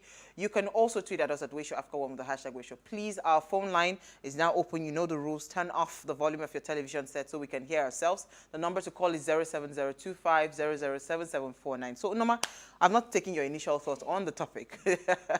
It's interesting because the times that we are in is very critical, so to speak. And in answer to that question, have we raised our men right? We did a good job, but over time now, that good job is highly relative depending on whose side it's falling on. So you have people with different ideologies about parenting now. Oh, some people say, oh, don't chastise my son or my daughter. I would do it Focus myself. on the son today. Focus on the son. Let's go. It does not cook, it does not clean. You have to be, And then how did we get here where a lot of things have been watered down over time? It's still back to the different experiences that people have had and the decisions that they've consciously or unconsciously made to say, okay, if I went through this, I wouldn't want my children to go through that. But at the end of the day, they forget that some of the things that they seemingly went through is what made them who they are today. And then if you do not give certain opportunities to children, to the boys, they would not become the men that they're supposed to be today. So today's world now, we have a lot of entitled young men. We have people who have refused to be responsible, so to speak. We have people who are not vulnerable. They're not intimate because they learned that from their parents. Men should be hard. That men should be hard. Men should not cry. Boys should not do this or that. Show emotion. You have people who are not original or authentic in who they are. They want to be like other people because that's the norm. That's what's reigning, what's trending. You have people who are always entitled. So you have conversations. Sometimes when I have conversations with young people, especially the women folk, you hear them say that as in, I don't know if it's a baby that I'm talking to, because you see a full-grown man, some of the things he does. There was a video I saw the other day, and they said, okay, a guy and a woman, they were dating, and then while she was feeling very lovey-dovey with herself, decided to take a scoop of food from the guy's plate. And the guy just started, you know how children throw tantrums? I started doing like this and laid down on the floor and rolled on the floor. She was shocked. That you could see the shock on her face. But that could have been a skit, but it represents a whole lot what we have to deal with in the boys of these times, in the so-called boys to men of these times. And if parents are not careful, if they are not paying attention, we probably won't have boys or men. In fact, men will go extinct, really, because the mindset that we have about men, or we've been taught over time, is that they are the head. It's like the figure, the pace setter, the leader, so to speak, and all of that. But we hardly have men who want to take responsibility today. Most men are looking for women who are made, and then they are the ones playing the victim now. Oh, and entitled. Oh, you must do this and do that. Question, right? When I hear you say something around, we might not have men these days, and I'm asking this question: really, can we define who a man is? Let me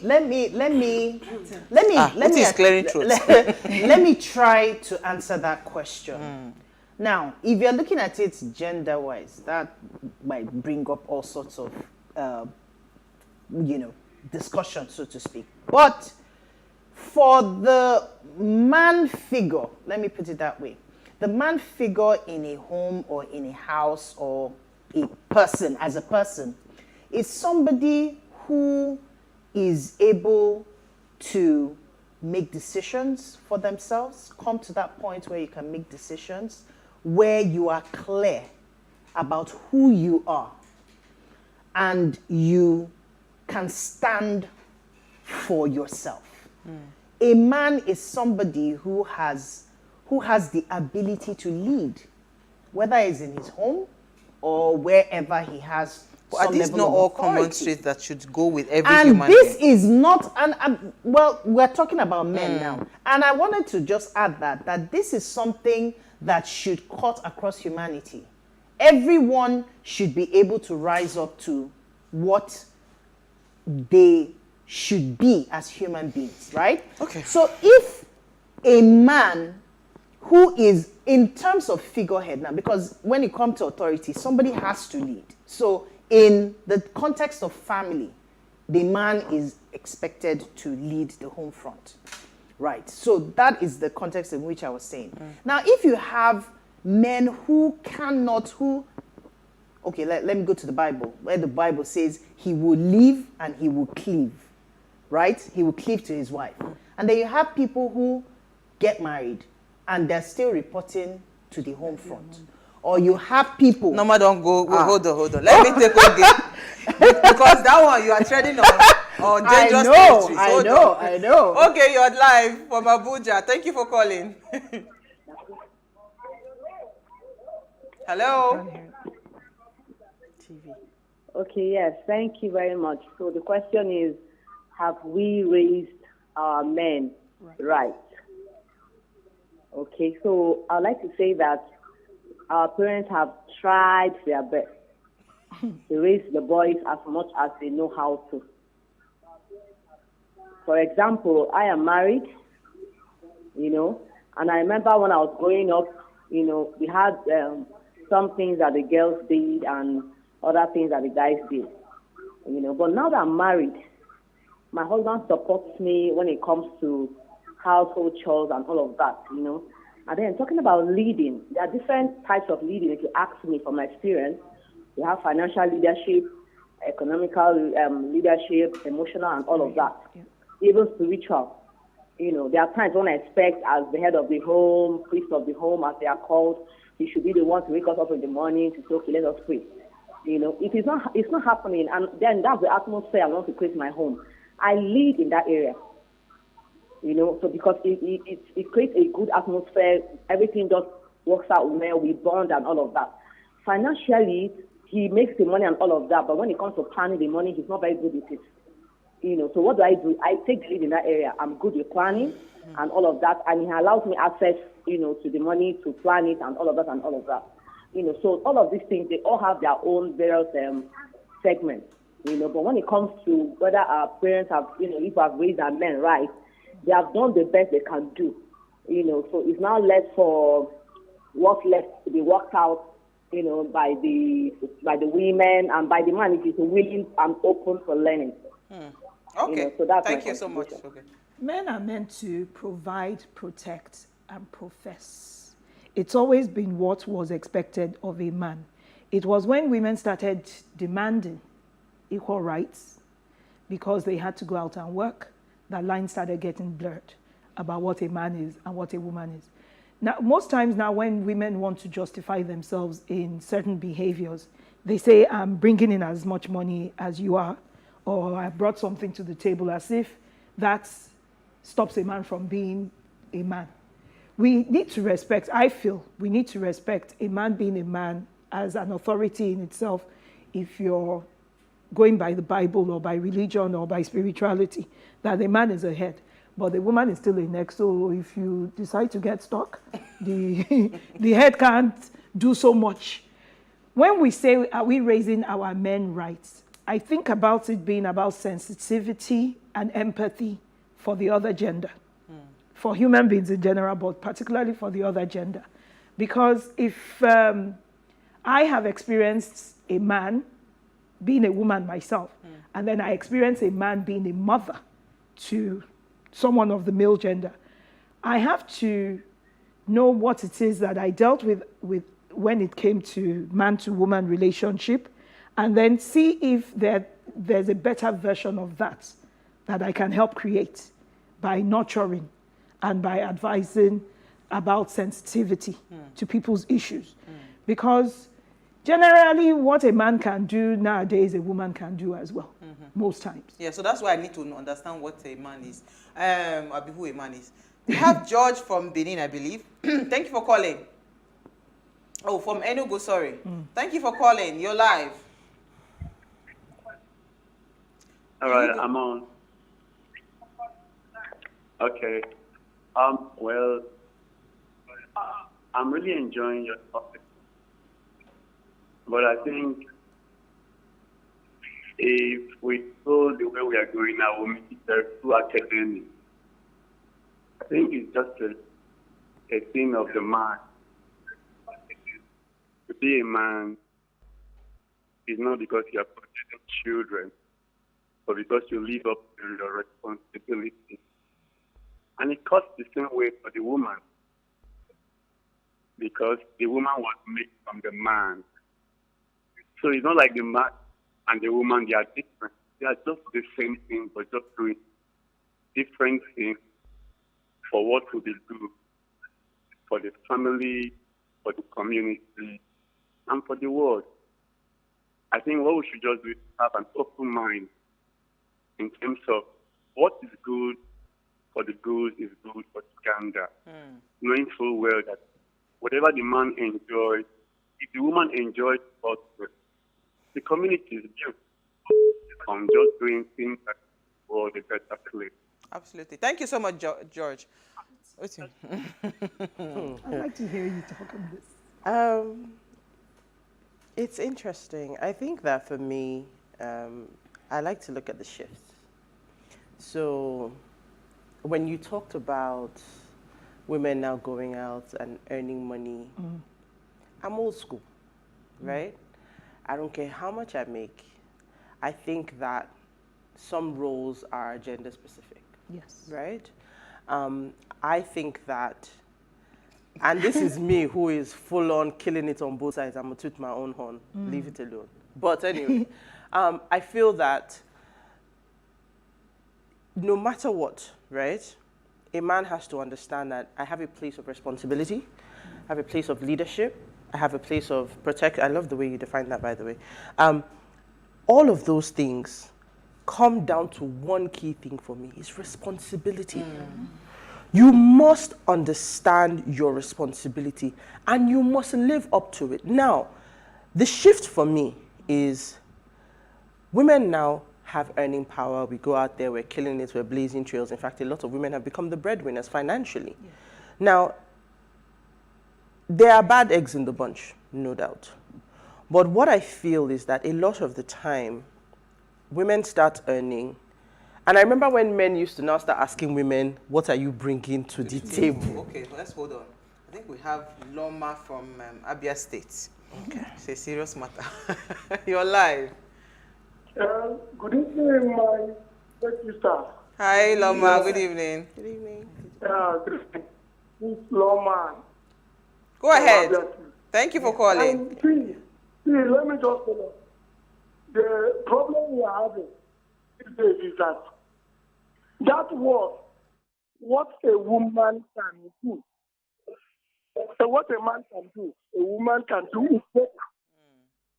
That is the problem we are having. In those days, our parents will raise male child in a way that he will stand as an army to stand against external aggression against the family. But these days, because of what a man can do, woman can do better. The parents now tend to put their whole eyes on the women, on the girl child, to make sure they raise them well than the male child. So, if we are to say the male child, they raise them well, it was in those days. But this time around, men doesn't have mouth again. You don't talk again because if you talk too much, a woman will shout to them, sit down there. What you can do, I can do it better than you. So what we need to do is to let people know. Nobody said a man should overshadow the women, but let it be done the way it was created from creation, that man is the head. So that they will still have the voice. Because very soon, just our sister said, men will start going and things. We will allow women to do everything. Thank you very much. Thank you. We struggled to hear him a little bit, but let's take some comments quickly because... Okay, so good evening, ladies. We've not been raising the men rights. In the earlier days, boys were raised to be semi-king, playing and not allowed to do house chores, but now even modern parents are still discriminating against their girls. Most times you hear mothers saying things like, don't you know he's a boy and you're a girl? When that happens later on, what then happens later on? The women are abused by men, treated as slaves and second-class citizens. Most times, empowered women and ladies encounter issues in families, work, society, and even church when they try to show that they are humans and not just objects. We need to start raising boys right till they'll turn out to be better men in the future who have regard for women. Thank you, Bissy. Okay, go ahead. Nama, your comment quickly. Okay, this is from Daniel. It says, good evening, my dear beautiful sisters of What Are You Saying? #Ways. The question is, have we raised our men right? The answer is yes, according to my dear beautiful sister Norma.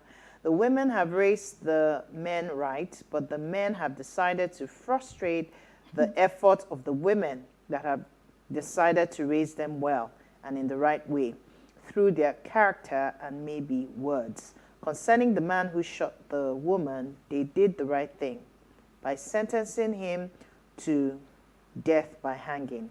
He who lives by the sword must die by the sword. He should be given a taste of his own medicine. There is someone special in the studio today. Sister Laide, good to see you again. Missed you a lot. My name is Daniel Ilo, Ways regular fan. Thank you, Daniel. Thank you So there were, I had Ways fans. Ah, you have one. So I was going to say that there was something like they raised about emotions. Yeah, sensitivity. Sensitivity, that was the word. And I think that is the biggest issue, if you ask me, that we've seen. But we have a caller from Lagos. Thank you for calling. You're live. Hi, good evening. Good evening. Hi, ladies. Hi. Okay, great topic. My name is Devo. Oh, Devo. Hi, Devo. Hi. Good to hear from you. Right. Loving the topic. Although it's kind of funny how women have decided to discuss how they're raising the men. And it's a sad response, actually.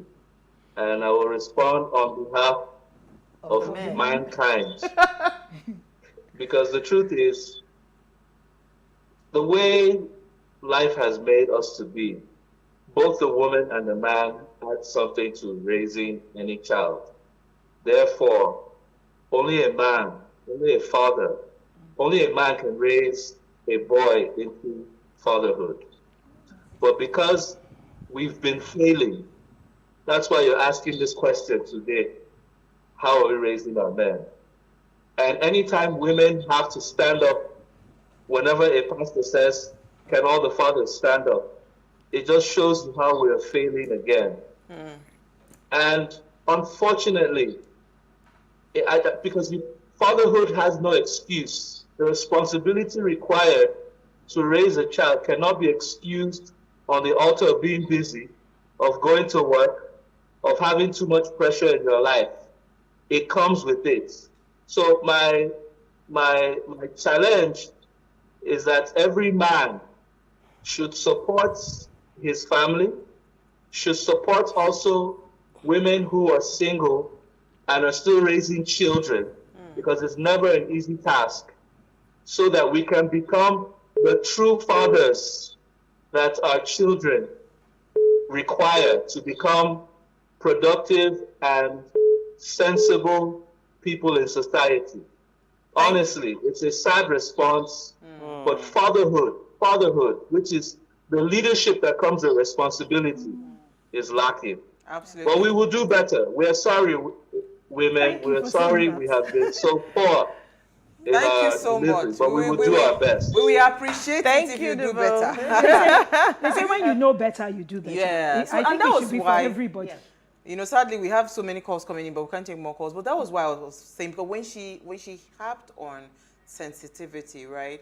I need us to get to that point where it is okay for us to say, you know what, I also have emotions too. Because again, a lot of times, what I've seen in the society, that you bottle up so many things, you don't express, then you end up, you know, leaving out your frustration on the person that you're with. As opposed, you know, outlet, yes, and you need an outlet, and whether you like it or not, it will find a way. And usually, when it does find its own way out, it's never a good way out, right? So I'm just hoping that, you know, we can, because if we look at the ills of the society today, right, just backtrack it, you see that there's a big gap, right? There's a big gap when it comes to fatherhood, right? And the vote touched on it, because a lot of what you see is because the fathers are not present. Yes. That's why I said earlier that men will go extinct, because whether you like it or not, most times people hammer on the fact that, oh, provide, but the providing is not just financial. That's only part of it. The emotional provision is very key. So one thing I want to quickly say is that, like, for example, my husband is not always around, but I have discovered that most times once he comes in, I disappear. Why? And that was intentional. It's deliberate. Because they need to feel that, okay, he was, even though he had to travel all the time, but when he's around, he is present, he's there for them. And it's very important because it informs the children. The programming will help them when they too become adults and become the fathers that will father other children. I think we need to do more of this conversation. Yeah, Thank you so much, Lady. We've run out of time. Thank you, Lady. Thank you, Norma. Thanks for having me. We'll always have you. All right, so before we go, ensure you follow us on Instagram at Waste Your Africa. You can like, share, invite your families and friends to watch and follow conversations, right? Thank you so much to everyone that called, sending their messages. You keep us excited, you know, when you engage us like that, because we also love to hear what you say all the time. So if you missed today's quote, here it is again, right? It says, you are not just raising your son. That's what you should think about. You're raising someone's husband and you're raising somebody's father. So raise him well. This is really important. And when we are talking about raising, we're not limiting it to women. The responsibility of raising a child is both parties. So that's why we have to come together as a tag team. We'll see you guys live at 8 p.m. tomorrow as we bring you another great conversation. Enjoy.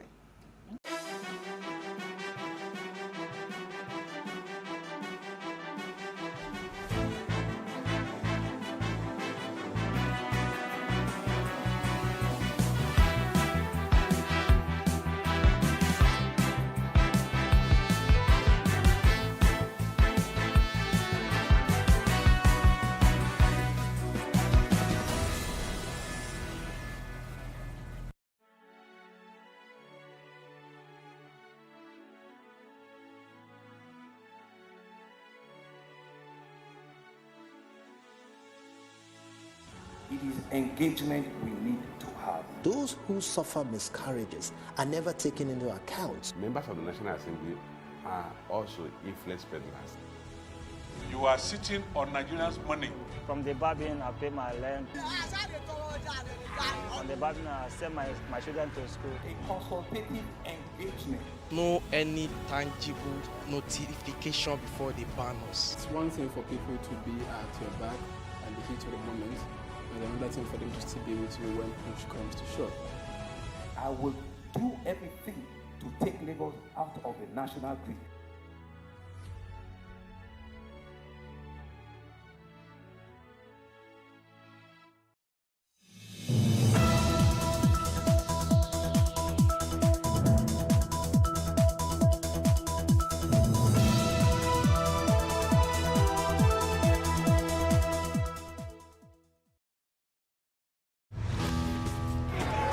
A year after a mob attacked the U.S. Capitol to overturn an election, how far has the investigation moved, and who is being held accountable?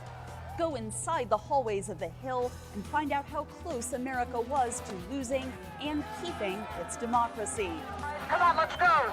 Next on The Inside Story, Capitol attack 1 year later.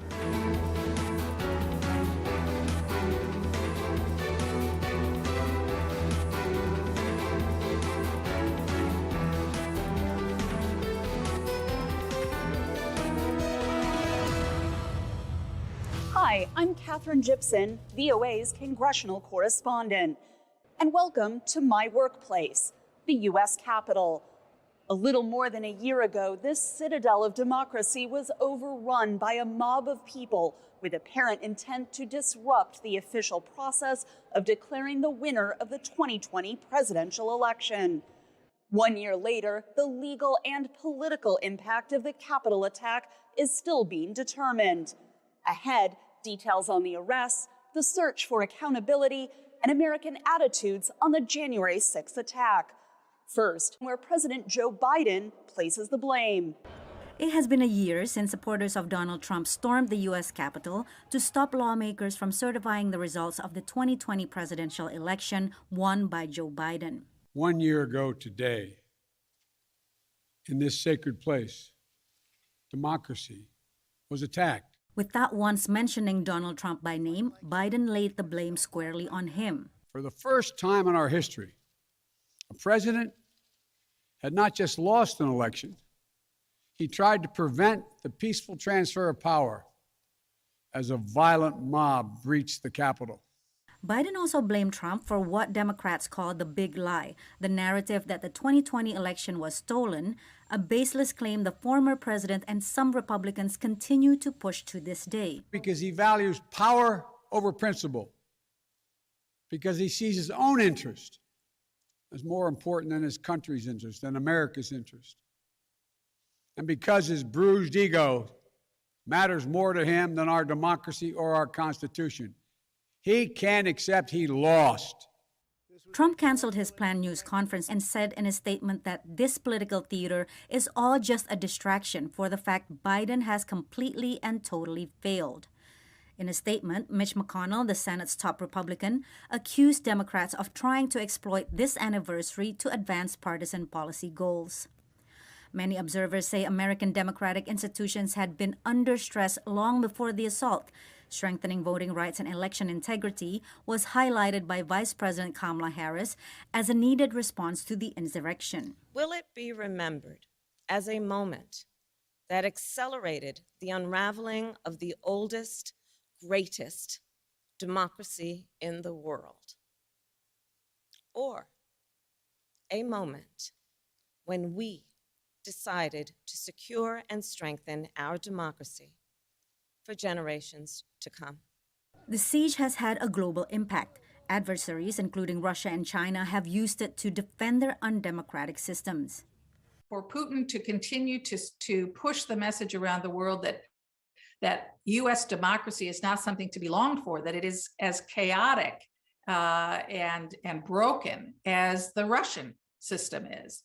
And for China to argue, as it does, that it has an alternative that is superior. Biden rejected the arguments. From China to Russia and beyond, they're betting that democracy's days are numbered. They've actually told me democracy is too slow, too bogged down by division to succeed in today's rapidly changing, complicated world. And they're betting America will become more like them and less like us. They're betting that America is a place for the autocrat, the dictator, the strongman. I do not believe that. That is not who we are.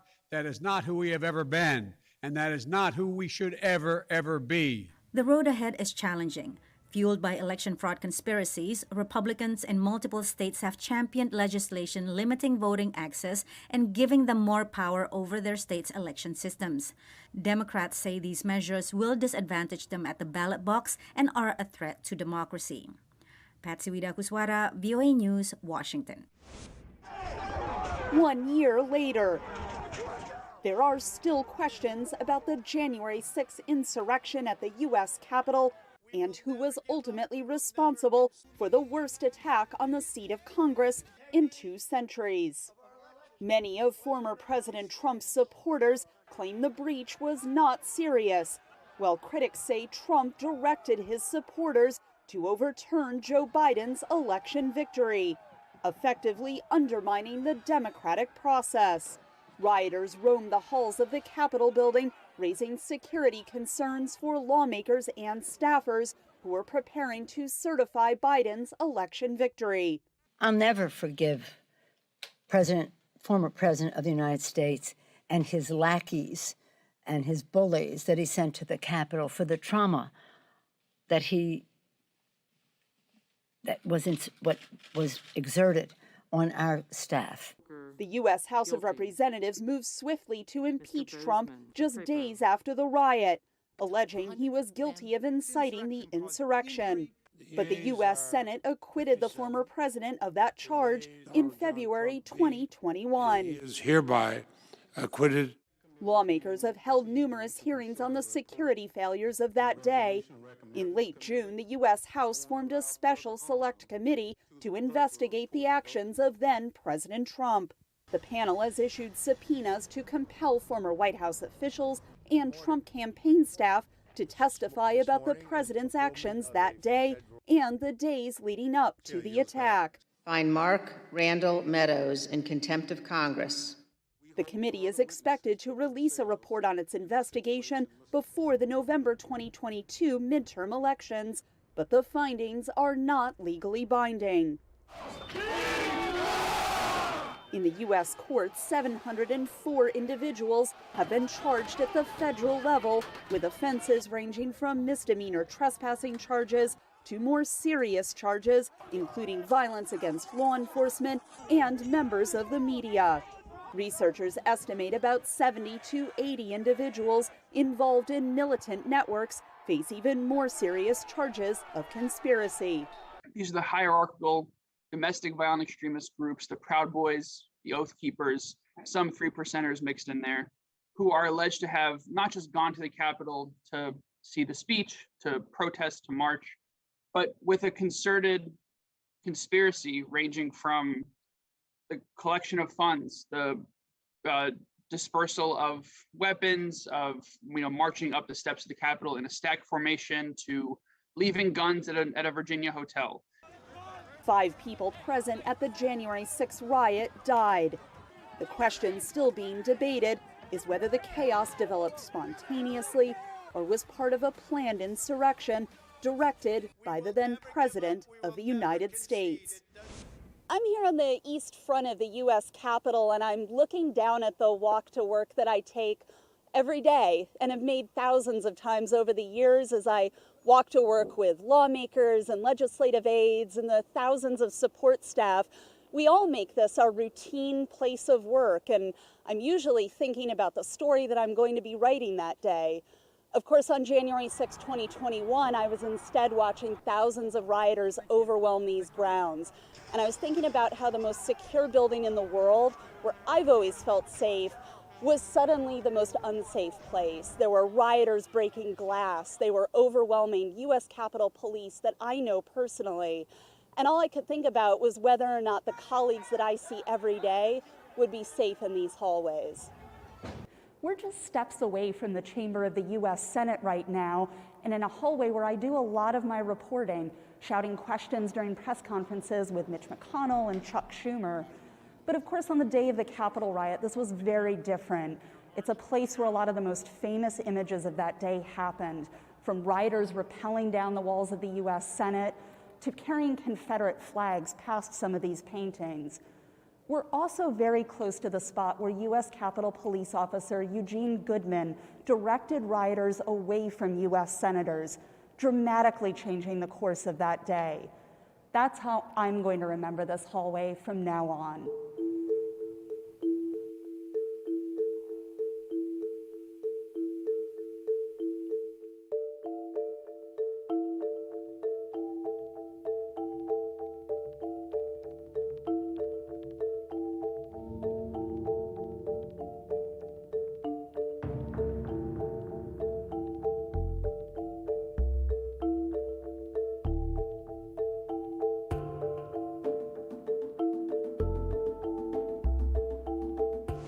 Of the 725 people arrested and charged with crimes for the Capitol attack, more than half work in what are considered white-collar jobs, including business owners, architects, doctors, and lawyers. That analysis by University of Chicago professor Robert Pape also shows that just 13% of those arrested were part of violent militia groups. So who are these people? Our Carolyn Pursuti shows us some of them. Of the thousands of supporters of former President Trump who stormed the Capitol, more than 725 have been arrested and charged with crimes. Floridian Robert Scott Palmer received the stiffest sentence yet, more than 5 years for assaulting a police officer with a dangerous weapon. Palmer is seen here spraying officers with a fire extinguisher, then throwing the canister at police. VOA was scheduled to interview Palmer, but he's in jail in quarantine after catching COVID. In a letter to the judge before sentencing, Palmer blamed former President Donald Trump and his advisors, writing, "They kept spitting out the false narrative about a stolen election and how it was our duty to stand up to tyranny." Another Capitol rioter from Florida, Felipe Marquez, says fake stories about human trafficking led him to join the uprising and to invade a senator's office. Marquez pleaded guilty to disorderly conduct in a restricted building and received 18 months probation. He told VOA in an email, "I would like to leave this in my past as a mistake." I was trying to get more known for conservative content and getting views on YouTube, and the way the events of that day folded were terrible. Name, gender, state. John Lewis with George Washington University's program on extremism is tracking each case of those who stormed the Capitol. You have defendants from 18 to 80 years old. You have individuals from every walk of life, from a salon owner to other business owners to firemen to law enforcement to military. More than 80% were charged based on evidence gathered from social media posts, often their own. Like Texan Jennifer Ryan, who gained notoriety after tweeting this photo in front of a broken window, along with a tweet that read, "We just stormed the Capitol. It was one of the best days of my life." Ryan later tweeted that she was not going to jail because she is blonde and white. Here's what she said as she left the courthouse after pleading guilty to demonstrating inside the Capitol and receiving a 60-day sentence. I walked into the Capitol for 2 minutes, and I'm remorseful of that. Ryan claimed her tweets, not her actions at the Capitol, got her into trouble. I regret ever tweeting, but, it's a free country. Some of those charged, like Yvonne St. Cyr, are unrepentant. I own what I do, but I still believe in what I did was the right thing. Others are not commenting on their case, including the man who propped his feet onto House Speaker Nancy Pelosi's desk and allegedly stole some of her mail. Instead, Richard Barnett, who faces 7 charges, is complaining about jail conditions, including solitary confinement. You can love me, you can hate me. You can love me and hate what I did. You can not like anything about me. But you have to put that aside, because this isn't about me. This is about our federal prison system in America and what they are doing to people. Trials have been avoided so far, as defendants have accepted plea bargains, sometimes for a lesser charge.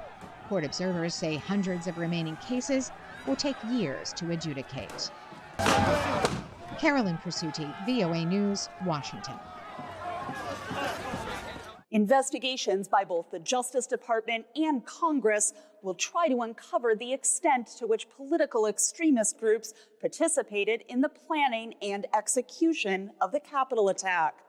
Seamus Hughes is the deputy director of George Washington University's program on extremism. We spoke about the spike in U.S. political radicalism. So January 6th was a unique moment. It was a perfect storm, right? So it had the mainstream politicians advocating for it. You had social media that was asleep at the wheel. You had a extremism movement online that was kind of very united on this idea. And conspiracy theories that all walked around January 6th being the moment. So since January 6th, we've had about 700 people who have been charged and arrested related to that event. The vast majority are kind of a pedestrian in nature, almost typical profile. Yoga instructor, construction worker, realtor in Texas. Like you said, they range in charges from misdemeanors to felonies. The vast majority actually weren't part of organized groups. The organized groups are the most concerning for law enforcement's perspective. So those groups are the Oath Keepers and the Proud Boys, for the most part, and a few 3%ers. So the Oath Keepers are an organized militia group that have been planning and organized for a number of years, this idea of pushing back on what they saw as government overreach. The Proud Boys is kind of a very interesting group. Think of it like a very misogynistic, aggressive pack of men, mostly men, who go around the room kind of attacking other groups. And then the 3%ers who believe that they're the only ones who are standing up against the Republic. So why is law enforcement so concerned about them? is if you look at the images on January 6th, think of the guys who were walking up in stack formation in camouflage up the steps of the Capitol. So they're organized, they know what they're doing. There is some early reporting that says that they may not have been the first ones to breach the Capitol, but they encouraged others to do so. And once they saw the opportunity, they seized it. So about 3 years ago, the FBI director was asked about how many active investigations he has in all 50 states for domestic terrorism. He said 850. He was asked 3 months ago, and he said 2,700. So we've seen a very large rise in domestic extremism groups. Now, that is a coalescing of the use of social media, so going down a rabbit hole of algorithms that get you down the path where you don't want to go. You have these groups that have been operating with relative impunity for a number of years. The U.S. government and the intelligence community, law enforcement have largely been focused on foreign threats, ISIS, Al-Qaeda, and taken their eyes off these domestic groups and allowed them to recruit and radicalize in a clip they haven't had since Oklahoma City. Unfortunately, I think we're all to blame for this. If you look at not only social media, but kind of mainstream sites, the idea that you push this, that the election was a fraud, that election doesn't have integrity upon it, that plays into a larger conspiracy theory. And this sense of, and we also can't discount what happened in the last 3 years for COVID. You have everyone locked down on their computers, not able to interact, feeling like the government's restricting their ability to do something. And so this gave them a ride to do something. And so they just kind of got fed into that, again, that rabbit hole. They kept going down and down, where you're in a normal group on Facebook, and before you know it, you're in a QAnon group. And then you're going to a rally, and then you're going to January 6th. It's not that hard of a jump. Social media has not done a very good job when it comes to domestic extremism. They tend to have not policed their own sites. They haven't trained their content moderators on doing what they need to do. And to be fair, they haven't been pressured to do so. You know, every time they go up to Congress, they get kind of very random questions, not targeted. There's no bills that have any real legs in order to regulate them, so they're under no pressure to do so. And in order to do so, we're going to have to, as a society, say, enough is enough.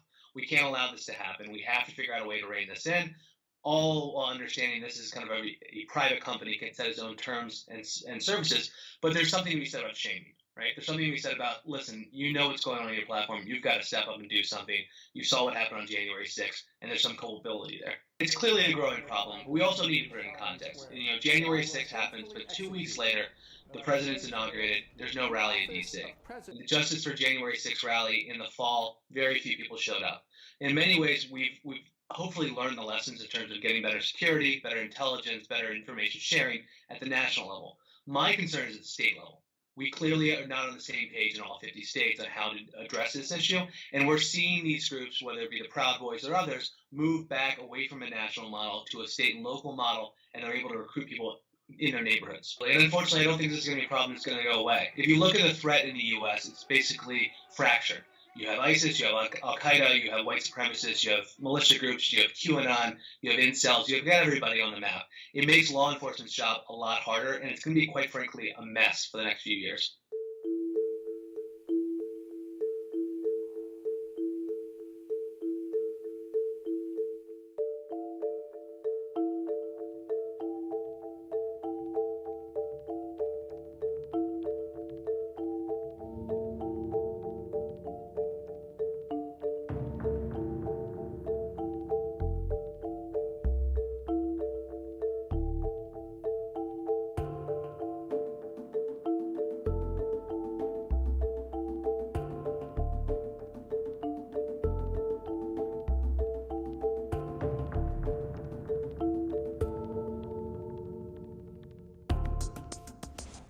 Political dividing lines are being hardened as former President Donald Trump continues to falsely claim the 2020 election was stolen from him.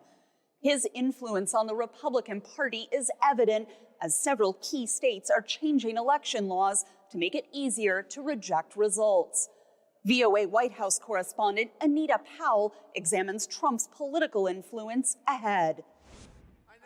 This is the face that launched thousands of angry people on the U.S. Capitol in one of the most stunning days in American history. The few thousand protesters who ended up entering the Capitol that January day sought out lawmakers, in particular House Speaker Nancy Pelosi and former Vice President Mike Pence, as they attempted to formalize Joe Biden's victory over Donald Trump in the November 2020 presidential election. The mob erected gallows, assaulted police and journalists, vandalized, and looted offices. The violence and chaos left 5 people dead, wounded 138 police officers, resulted in charges against more than 720 participants, and landed Trump a last-minute impeachment, his second, just days before he left office. Trump maintains the poll was rigged in the face of overwhelming evidence that there was no election fraud, as do some of his supporters, who continue to attend his post-presidential rallies. I'm here to see our rightful president that actually won this election, and I just want to hear what he has to say. Trump was planning to address his followers again on January 6th, but he canceled the event and says he'll instead address his followers at a rally planned for January 15th in Arizona. Observers say he's been busy all year trying to influence sympathetic lawmakers. So he's trying to limit voting access in states that have diverse populations or ever more diverse populations like Georgia and Texas. He's trying to get people like Jim Jordan and Marjorie Taylor Greene, two members of Congress, to get them more of their own kind of people elected who will do things such as pursue policies designed to keep immigrants out of the United States, policies designed to take the United States out of its international alliances like the North Atlantic Treaty Organization. So he has an America First agenda, he has an ego agenda, and he has an agenda about trying to rewrite history to match his false narrative, and he's pursuing that every day. If anything, says analyst Suzanne Spalding, who leads the Defending Democratic Institutions project at the Center for Strategic and International Studies, this galvanizing event has only further divided the United States politically. Republicans who spoke out against Trump right after January 6th seem to have gone silent in the past year. More troubling, she said, polls show that 1 in 3 Americans believes violence against the government is justified. This seems to have given Trump fuel. I suspect in that sense he has felt emboldened. I think there was, again, in the very first hours after that, those events, a sense among some of the Republican members of Congress that perhaps he had gone too far, and that they thought they had some breathing room to distance themselves. And unfortunately, what seems to have happened is that he has not lost his grip on the Republican Party. Without naming him, Biden laid blame at Trump's feet in a speech at the Capitol on the attack's anniversary. He has done what no president in American history, the history of this country, has ever done. He refused to accept the results of an election and the will of the American people. Trump will likely reference Biden's words during the January 15th rally. But Spalding says the American people, not politicians, deserve the last word here. I'm always struck by our national anthem, the words that we sing at ballparks and sport arenas all around the country. That starts with a question and ends with a question. It starts with the question of, is the flag still flying? We saw it through the night, through the battle, but now it's the morning. And the question is, does that flag still wave over the land of the free and the home of the brave? That's how it ends, with a question mark. And all of us must be part of making sure that that answer every day is yes. So, a year later, which flag is it going to be? Anita Powell, VOA News, Washington. That's all for now. Follow me on Twitter at KGYP, that's KGYP. Connect with us on Instagram and Facebook at VOA News, and stay up to date online at voanews.com. See you next week for the Inside Story.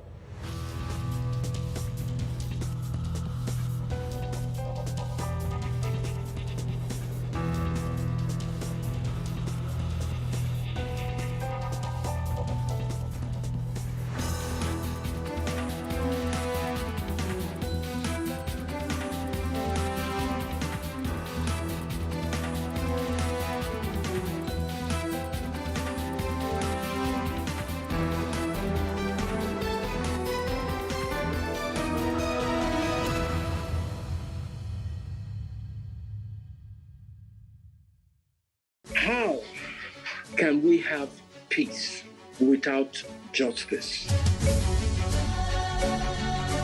Plus politics. It's not just another political conversation, it's about keeping you in the know. The relevant interviews, asking the tough questions to those that matter. Get the answers you need. Does it mean that the people who were injured, people who were shot at, those who were involved in that stampede are not going to get justice? It is unfortunate, it is sad that we have a government of deaf and dumb. analysis from top experts. The last election was not really an election. We feel that Obasanjo has a very special place in his heart for hating Ijaw people. I think it really boils down to two things. One, trust and accountability. Plus Politics, every weeknight at 7 p.m. on Plus TV Africa. So what are the top decisions that the United States considers necessary that Nigeria must take? I like to think of my interactions as conversations, not interviews. And that's why I say asking questions is both an art and a science.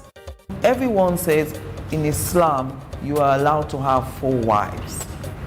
Is it mandatory?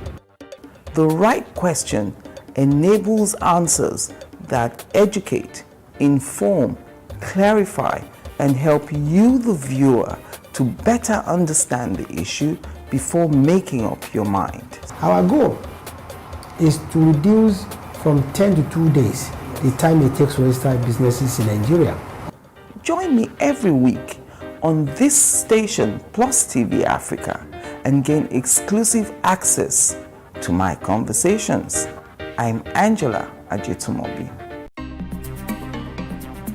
Life can be fun and rewarding, but it also comes with some risk. As in business, you win some, you lose some. And that's why you need to be wise in the choices you make. It's like placing a bet. Again, you need to be wise.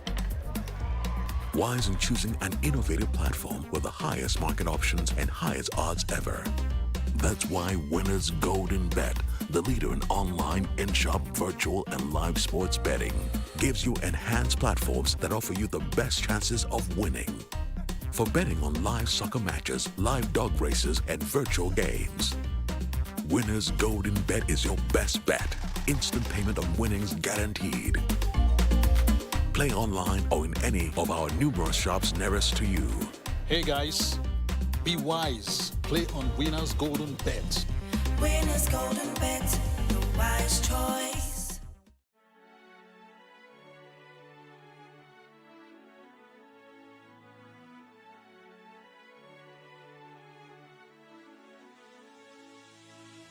It is engagement we need to have. Those who suffer miscarriages are never taken into account. Members of the National Assembly are also influence peddlers.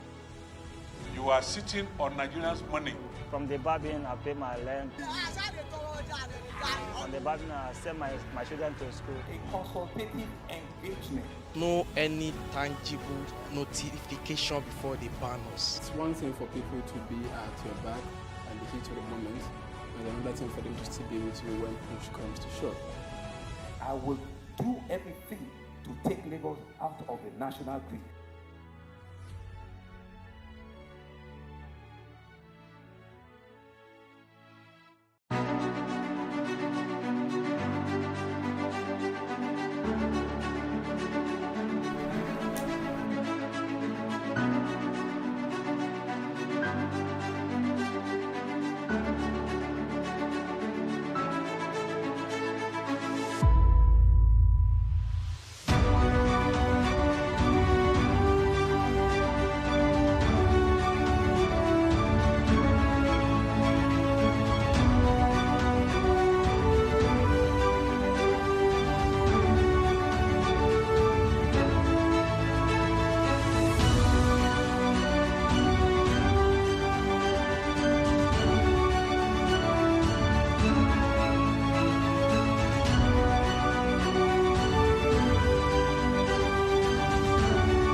On Plus TV News Now tonight, President Muhammad Buhari orders immediate release of Abuja-Kaduna train victims.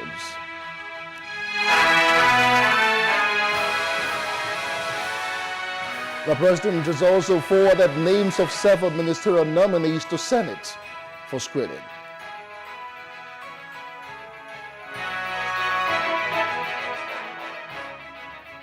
Tunisian President Said receives 4th draft of new constitution.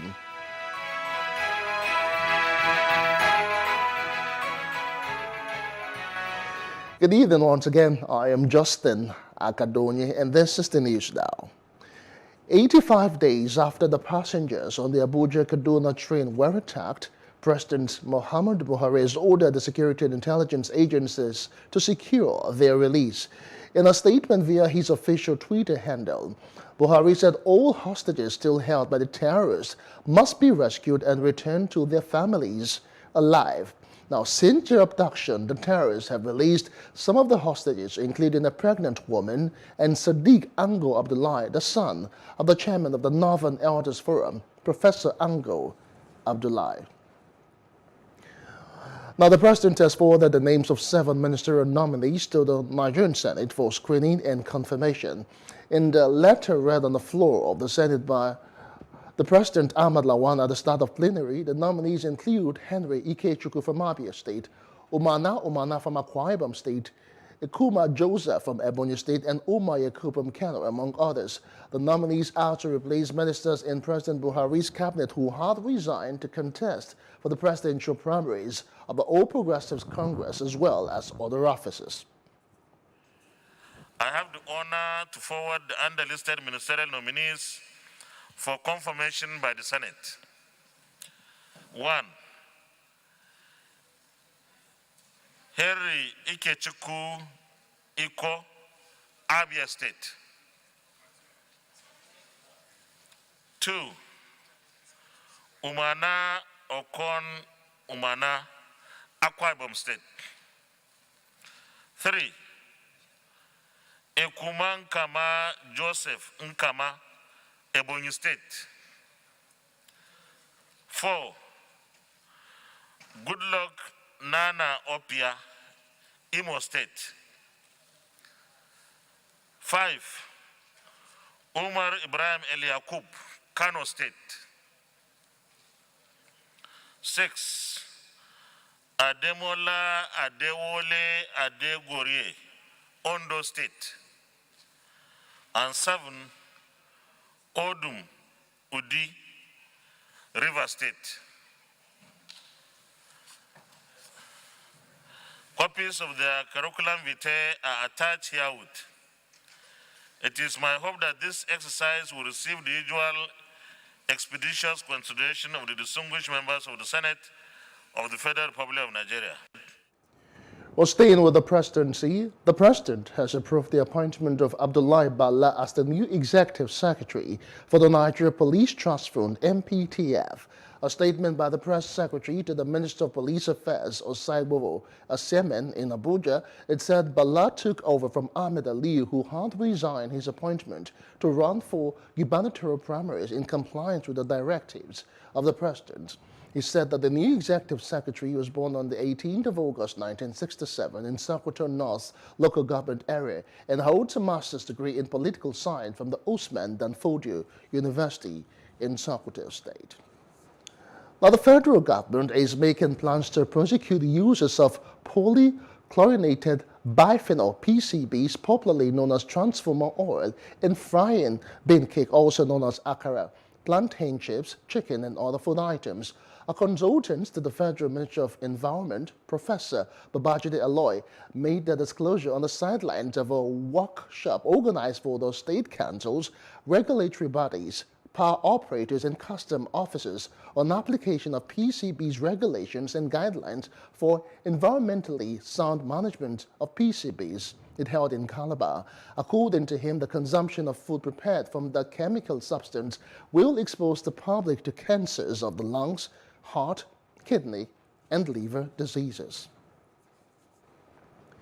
Now, the Senate has passed for concurrence the National Youth Service Corps Trust Fund Bill 2022 and 3 orders to establish the Institute of Credit Administration, Federal University of Agriculture and Entrepreneurship, Shaki, and repeal and reenact the Pharmacy Council of Nigeria Act.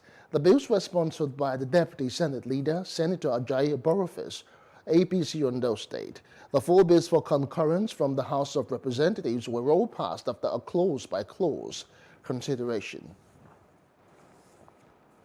Now, the Senate has also passed a bill for the establishment of the Chartered Risk Management Institute of Nigeria. It is sequel to the consideration of a report on it by the Committee on Establishment and Public Service.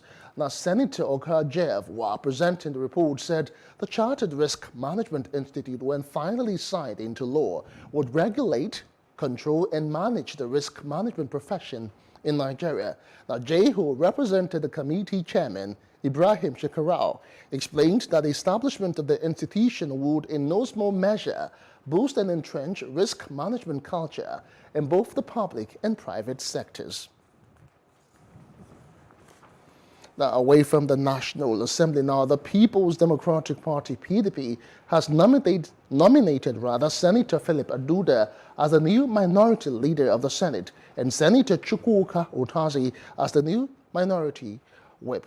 The nominations were contained in a letter sent by the National Secretary of the PDP, Senator Samuel Anyao, read at the start of plenary by President of the Senate, Ahmad Lawan. Aduda's nomination was sequel to the resignation of the former minority leader, Senator Enyinnaya Abaribe, who formally announced his defection from the People's Democratic Party to the All Progressives Grand Alliance, APGA, last week. Subject matter hereby refers.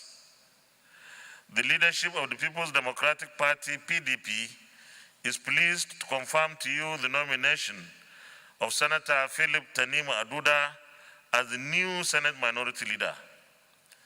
The nomination of Senator Aduda is for the replacement of the vacant seat of the Minority Leader created by the defection of Senator Enyinnaya Abaribe to the All Progressives Grand Alliance, APGA.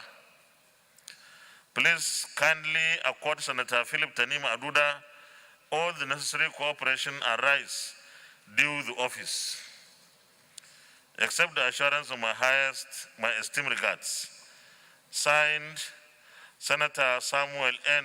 Anyau, National Secretary. Also, the PDP, in its letter to the Senate President, explained that Senator Otazi's nomination as the new minority whip was as a result of the elevation of Senator Aduda to the position of minority leader.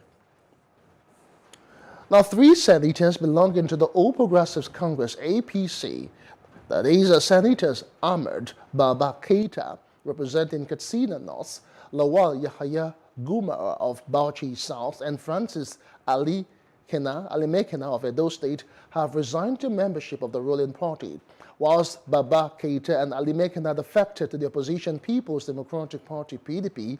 Gumar, on the other hand, defected to the New Nigeria People's Party, NNPP. The notice of their resignation and defection was contained in 3 separate letters read during plenary by the Senate President, Ahmad Lawan. Your Excellency, notification on my defection from the All Progressives Congress, APC, to the People's Democratic Party, PDP. As a senator representing Katsina North Senatorial District, I write to formally notify you of my resignation from the All Progressives Congress, APC, and registration declaration for the People's Democratic Party, PDP. This letter is from distinguished Senator Lawal Yahya Gumau. My dear SP, I write to formally announce to the Senate that I, Senator Lawal Yahya Gumau, withdraw my membership of APC and join NNPP. This is due to injustices done to myself and my office during the just concluded primary election process Signed, Senator Law Yahya Gumo, Bauchi South Senatorial District. Senator Francis Asekame Elimakena.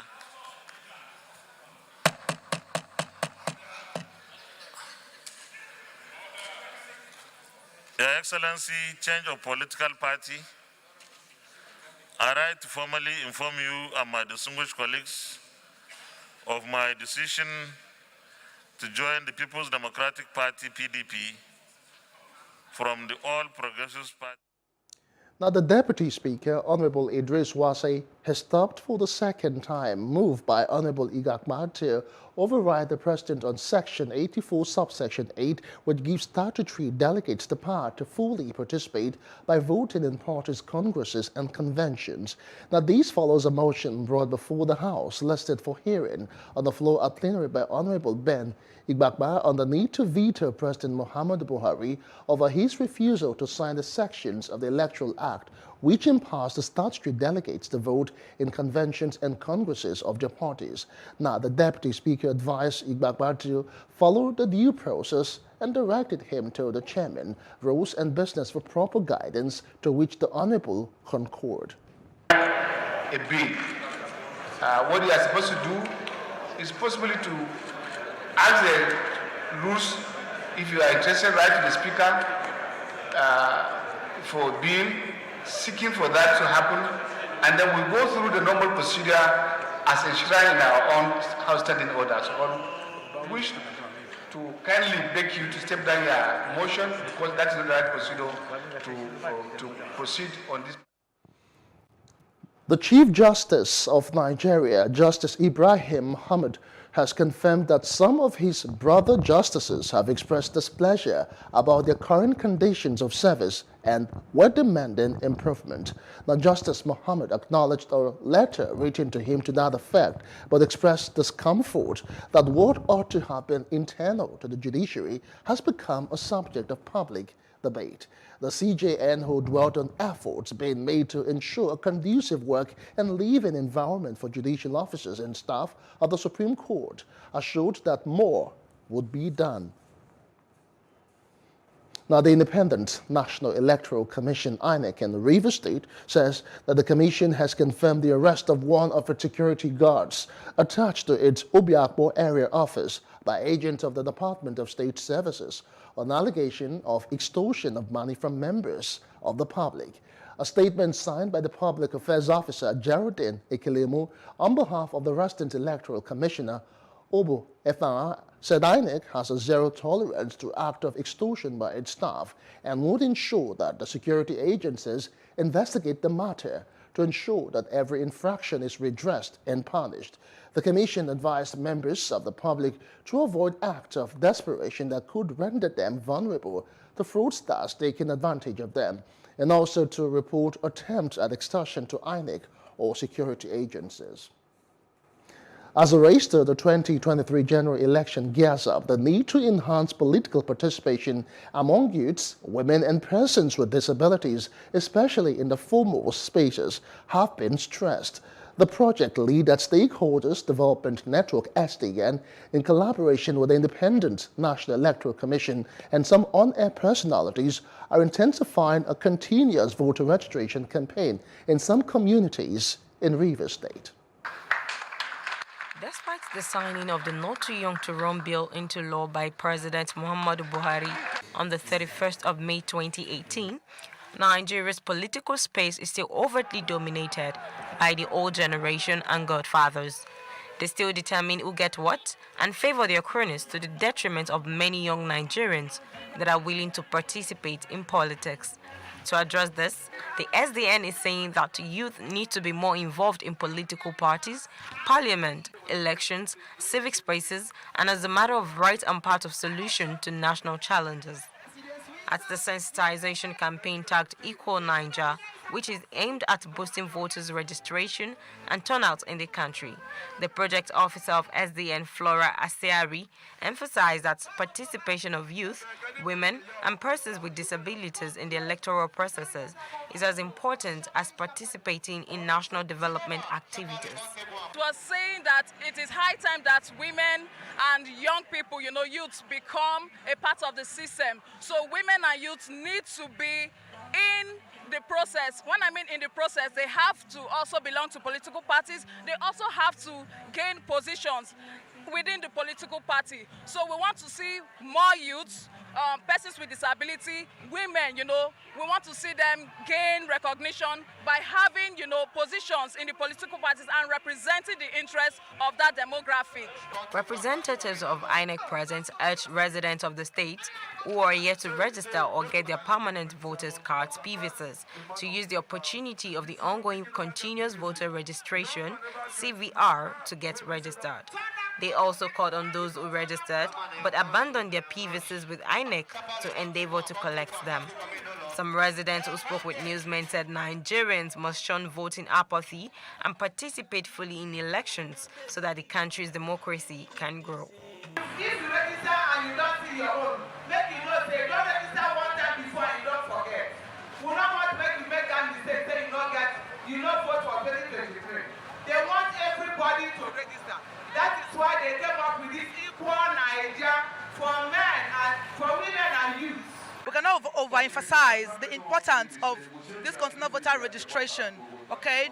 Everyone has to come out in mass to register so that they will be able to exercise their civic responsibility come 2023. We started this right from my community, Dumo Kwachi, and today we are after Osoba and after Rumola here educating people to go out, to go and get their PVC. Now, if you look at the statistics available in Nigeria, you would agree with me that the percentage of participation of youths is pretty much low. So we want to see that inclusivity, capturing more youths, capturing more women, capturing more people living with disability. The group urged Nigerians, especially the youth, not to only campaign on the social media, but participate actively in the electioneering process, as INEC does not conduct elections or counts ballots on the social media. We're staying with election matters. Reactions have continued to trail the just concluded Ekiti governorship election, held on the 18th of June and won by the governorship candidate of the All Progressives Congress (APC), Biodun Oyebanji. The governorship candidate of the Action Democratic Party (ADP), Kemi Elebutuhale, who described the election as being marked by vote buying and other irregularities, expressed her readiness to challenge the outcome of the election in court. Also, the governorship candidate of the Action People's Party (APP), Adeyinka Ali, condemned the result on alleged vote buying, which, according to him, undermined the democratic process. PC was basically buying election and electorate for 10,000. In some places, they bought for 15,000. PDP bought their own from the range of 5,000 to 7,000. SDP bought their own from the range of 5,000 to 3,000. It is only ADP party, Action Democratic Party in Ekiti State, that did not get involved in this electoral fraud. And I am going to go to tribunal to challenge it. I don't care who has been announced as the winner of this process. The election was not free, was not fair, and was not credible. Well, the election has come and gone, but I must say that it's not free and it's not fair, in the sense that you see in the record that a lot of vote buying is everywhere, and with this we can't say the election is fair and fair. But then someone has won the election. There was record of vote buying everywhere. Now, some members of the public also expressed dismay that despite the presence of anti-corruption agencies like the EFCC and ICPC, vote buying still thrived throughout the process. Now, Justice, Development and Peacemakers Centers, Oshogbo Osun State, has appealed to the Independent National Electoral Commission, INEC, to collaborate with relevant stakeholders to ensure that vote buying and other related electoral offences are nipped in the bud. General Coordinator, Reverend Father Peter Akinkumi, stated these at the press briefing held after the findings of her observers who were deployed across the 16 local government areas of the state. He explained that 5 observers each were deployed across local government areas to ensure that real-time information was delivered to the Situation Room. Come together to accept that this is a very serious problem, this is a major issue, this is a core issue. We shouldn't be talking of option of fine. Here we are talking about the use of money.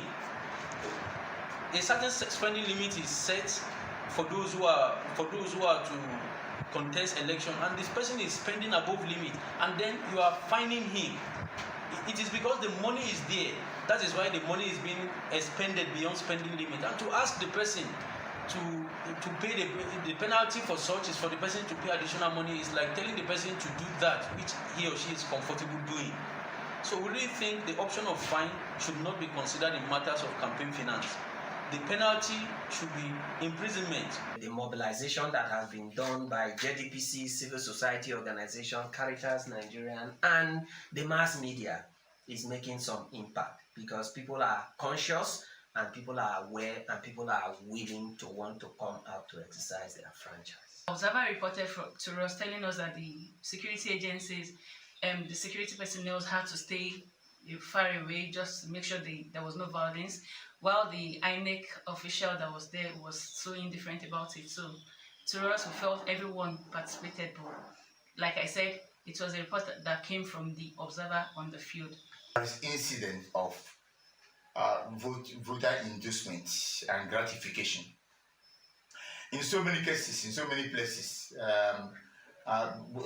voters, the beavers is working very well, but there are some people are being gratified, and in some of the polling units, very openly.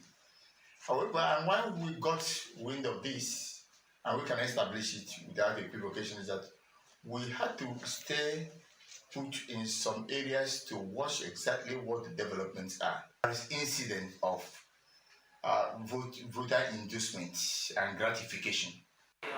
In the same vein, Justice, Development and Peace Commission, Catholic Caritas, Abuja, held a press briefing where they highlighted the negative effect of vote buying, which needs to be addressed by the government. As the present administration of Governor Samuel Ortom of Benue State gets to an end, the Executive Council has given approvals for the implementation of policies brought to the Council by various commissioners as it affects their ministries and parastatals. The Council in her sit-in today approved an additional furnishing of government lodge, opening of Rounton Street in Makurdi town, purchase of 13 security-fitted vehicles, and the donation of official cars to outgoing local government chairmen and local legislative leaders, among other issues of importance. Our correspondent in Makurdi, Francis Ter, who covered the briefing, now reports as presented from our studios. The Commissioner for Information, who gave a breakdown of items that were given approval of at the meeting presided over by Governor Samuel Ortom, said that the furnishing of the government lodge would cost 43 million naira, as it is expected to be of a modern standard. Inaligwe also said that the construction of roads in the North Bank part of Makurdi, where accessible roads were needed, would go up a sum of 151.2 million naira. Because of the inflationary trends, things changed. So additional fund was sought by the commissioner that was handling the housing. So he asked for the council approval of additional 43 million, which was approved to make sure that facility at the government lodge will be up to date. If you look at it, recently we are trying to make sure that a lot of openings in Makurdi Metropolis with quality roads. If anybody can go there, you see that that road from Holy Family Catholic Church needs modernization. So The contract for it was approved today, and it's going to be constructed at the cost of 151.2 million. Asphalt, not surface dressing.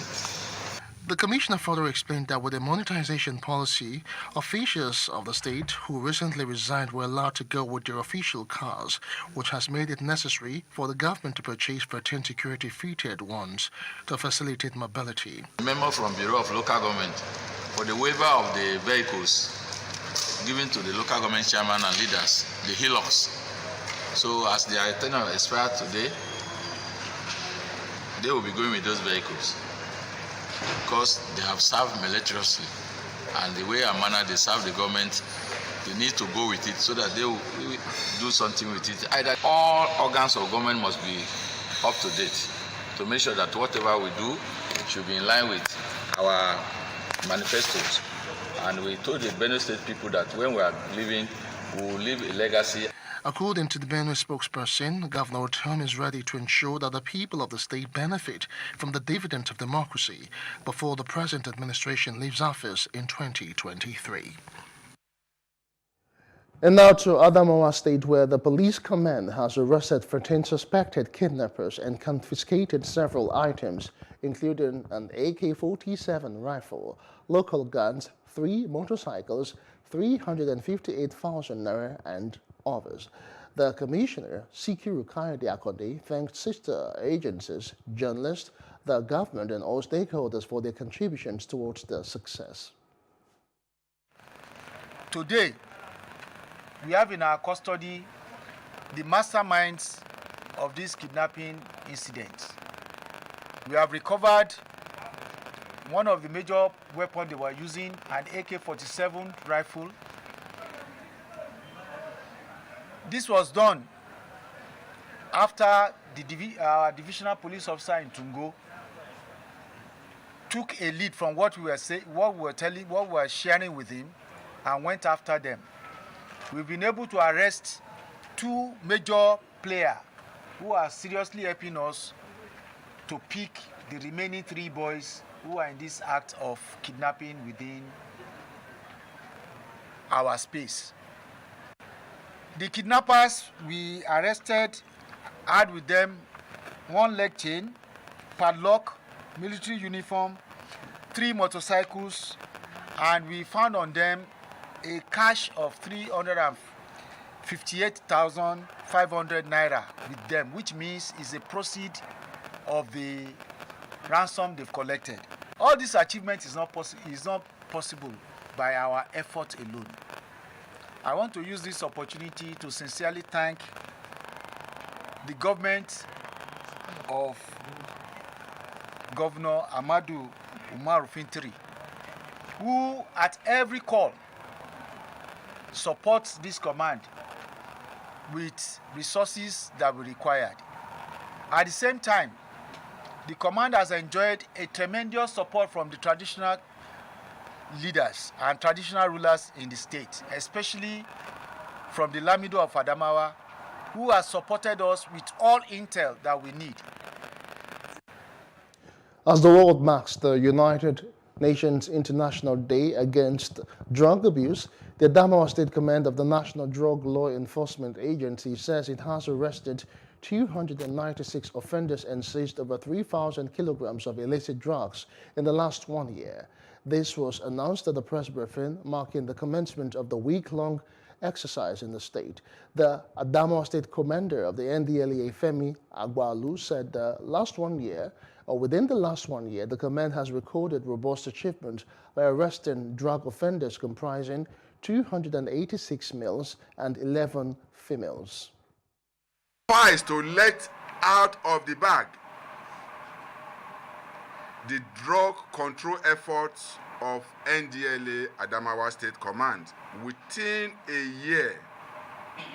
That is to say, from June 2021 to May 2022. On drug supply reduction strategy of this command, the Adamawa State Command has arrested over 296 drug offenders, comprising of 286 males and 11 female drug suspects, with various seizures of drugs. Suffice to let. Well, moving on now, Nigerians have been advised to be more vigilant and security conscious while preparing for self-defense, as the nature of security in the country, particularly the Southwest, is becoming very worrisome. The General Overseer of Victory Life Bible Church, Apostle Lawrence Achudume, made this known in Abeokuta while speaking on the incessant attack on churches and kidnap of high-profile priests and men of God in the Southwest. Our correspondent in Ogun State, Habibat Ajayi, filed in this report.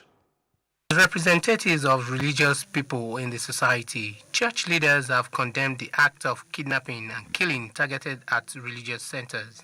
They tag the incident as a bad omen to the country, which can affect the socio-economic and political growth of the nation, even as they vow to preach more on security consciousness to members, especially during this electioneering process. All over the country there are crises, security crises. Now you don't know which way to pass to go to any part of the states now. So nowhere is really secure. So we need a president, a governor that will be sincere enough to deal with this crisis headlong, anywhere they are. Because even in my house here, under 1 month, the tapes came in 3 times. So security today is a big challenge, especially to the church. Looking at the way they are now attacking churches, that means what has been happening, what we have been hearing in the north, has now become part of what is happening now in Southwest. I think it is high time, let the masses come out and let the government know that they must buckle up, like I said before, and do something about the security. If there's any time we must fight for our rights, it is during this electioneering campaign that we must let them know that enough is enough. Also, a member of League of Imams condemned and showed concern about the situation, advising religious leaders to look inward and live a moderate life, which will not attract the men of underworld. Meanwhile, meetings are said to be ongoing among faith leaders in finding a solution. Hence, Nigerians in the Southwest would be left with no other options than to defend themselves. The thing the Muslim community will not condone, because in our Quran, in our scriptures, we have been taught to protect everybody. So he went on to equally tell him that if there is need for the religious community to raise up, take up arm and defend the faith community, that they should count on us and want to do it together. Abacha was quoted to have said that if banditry or terrorism, lasts over 24 hours in any system, then the people in government or in power knows about it. People said those that attacked them in Kaduna came with helicopters. I mean, for God's sake, chopper is not something anybody in the community can just have access to. So who owns that chopper? Where did it take off from? Where did it get fuel? These are questions that need to be answered. And not just anybody can answer, but the government. The issue of insecurity was, however, narrowed down to unemployment amongst others, as governments at all levels have been urged to live up to the people's expectations. Now, the federal government has celebrated 5 months of zero attack by pirate and sea robbers on the nation's waterways, delivering a keynote address during the 2022 World Hydrography Day celebration in Lagos. The Minister of State for Transportation, Senator Gbemisola Saraki, said that the nation is in a celebratory mood because she has been able to combat piracy and crimes at sea or in the Gulf of Guinea and her territorial waters. According to him, the feat is duly recognized by the International Maritime Bureau, IMB, and so he congratulated the Federal Ministry of Transportation, the Nigerian Navy, and the Nigerian Maritime Administration and Safety Agency, NIMASA. Hydrography is the key driver of ocean science studies and depicts the physical features of the ocean, and that is the starting point for any meaningful understanding of the world's oceans. It is this knowledge that enables us to manage our ocean's assets and deliver economic and environmental solutions to the maritime public and stakeholders across Nigeria. This is because all over the world today, discussions will focus on various littoral governments' efforts towards improving the health of our oceans through appropriate hydrographic capacity development. In Nigeria, as we've heard, the federal government, under the visionary leadership of President Muhammadu Buhari, has initiated actions towards the identification of knowledge gaps in our oceans through extensive hydrographic capacity development. Some of these actions include the ongoing efforts to establish a national hydrographic agency, which will provide a much-needed policy direction for synchronized hydrographic practices among stakeholders in the country. The Nigerian Navy recently commenced the first indigenous systematic survey of Nigeria's coastal and offshore waters. This marks the beginning of systematic study of Nigeria's waters, and the campaign will be sustained until our entire offshore waters are completely surveyed. Pertinently, knowledge of the physical properties of the environment will be used, not only for nautical chart production, but also to aid federal governments towards policy formulation that will reverse the cycle of decline in Nigeria's ocean health. In his goodwill message, the Director General of NIMASA, Dr. Bashir Jamo, explained that the importance of hydrography to the maritime industry cannot be overemphasized, and that platforms like these can raise public awareness about hydrography's global benefits to navigational safety, ocean conservation, and environmental preservation. Red removal is a going concern. We cannot stop it, we cannot finish it. So we will now go by the approval federal government. We go by our contractual agreement with those contractors, remove the one we see or we presented. Then we go back to the drawing board from the additional discovery made by Lana. Then we will now continue to move until we get rid of wrecks in our own territory. The House of Representatives has called for a full-scale investigation into the large-scale distribution and sales of substandard Harpic, Hypo, and other non-effective disinfectants into the Nigerian market to unsuspecting customers. In a motion sponsored by Honorable Sergis Ogun from Edo State at plenary, the lawmaker in his argument called for an investigation into the activities of any authority executing or administering the quality of toilet clean disinfectants used in Nigeria. The motion was supported with various amendments and was passed by the House. The House is aware that Section 17E of the Federal Competition and Consumer Protection Commission Act 2018 empowers the Commission to carry out investigations considered necessary or desirable in connection with matters within the purview of the Act. The House is concerned that toilet cleaning disinfectants such as Harpic and Hypo used in most households in Nigeria are ineffective, poor quality, and leave much to be desired.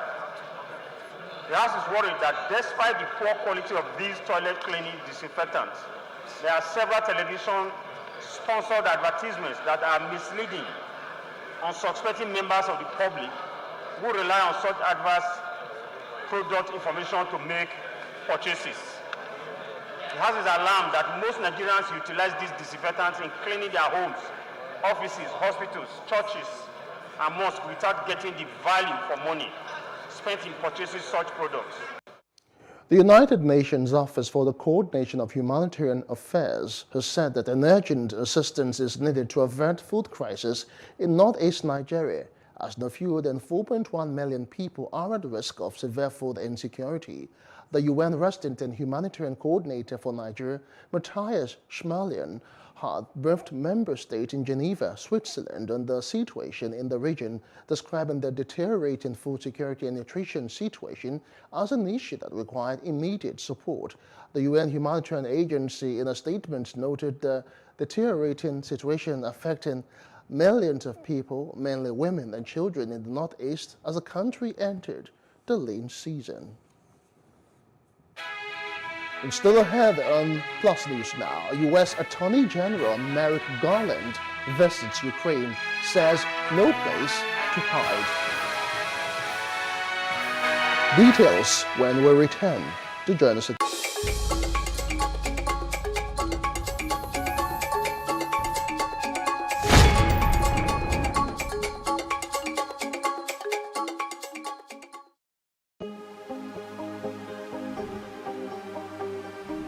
This is it for upcoming artists to blow in Nigeria.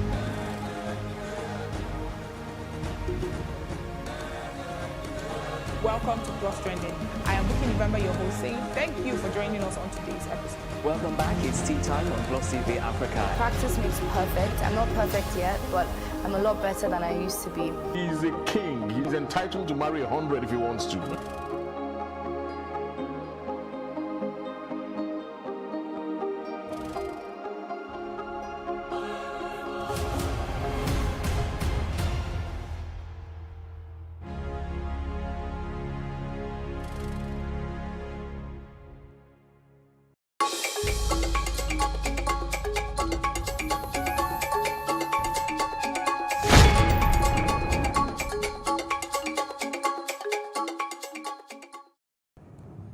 Welcome back to other parts of the continent.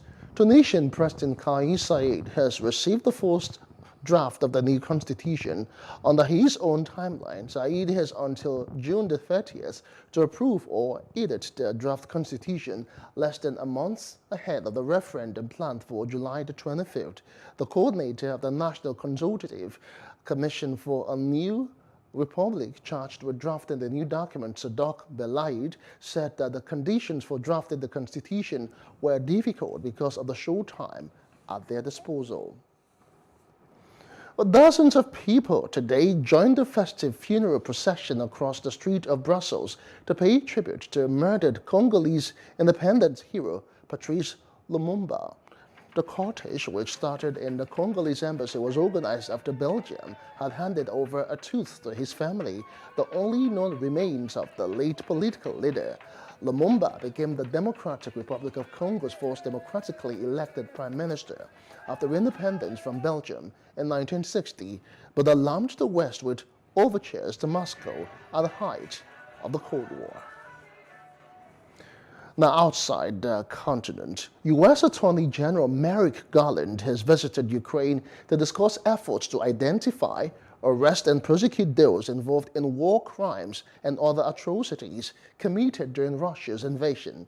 Garland, who met with Ukrainian prosecutor General Irina Venediktova, while speaking to reporters, said that the United States is sending an unmistakable message that there is no place to hide. Now, Garland's pledge to help assist Ukraine in pursuing war criminals is just one of several steps the Justice Department has taken this year in response to Russia's attack against Ukraine.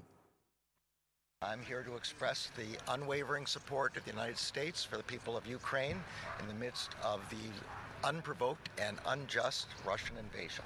I'm here to continue our discussions between myself and the Prosecutor General about the actions that the United States is taking to assist the Ukrainian authorities in holding accountable those responsible for the atrocities, for the war crimes that the entire world has seen. The United States is sending an unmistakable message. There is no place to hide. We and our partners will pursue every avenue available to make sure that those who are responsible for these atrocities are held accountable. Thank you all. Accountability and justice. Відповідальність і правосуддя. Всі ми цього прагнемо. Дякуємо. We can go. Attorney General. The European Union's envoy to Moscow has urged Russia to refrain from escalatory steps and rhetoric over what Moscow calls anti-Russian restrictions on goods transiting between Kaliningrad and the rest of Russia. Marcos Ederer, after leaving the Russian Foreign Ministry, said he had the opportunity to make the EU position that there is no such thing as a banning of transit. There is no such thing as a blockade. The ministry, which had earlier summoned the bloc's ambassador to Moscow, called for transit via the region to be restored immediately and vowed to retaliate if the situation did not improve. Up next, the World Bank says high oil prices present CBN exchange rate. That's some business news. After this break.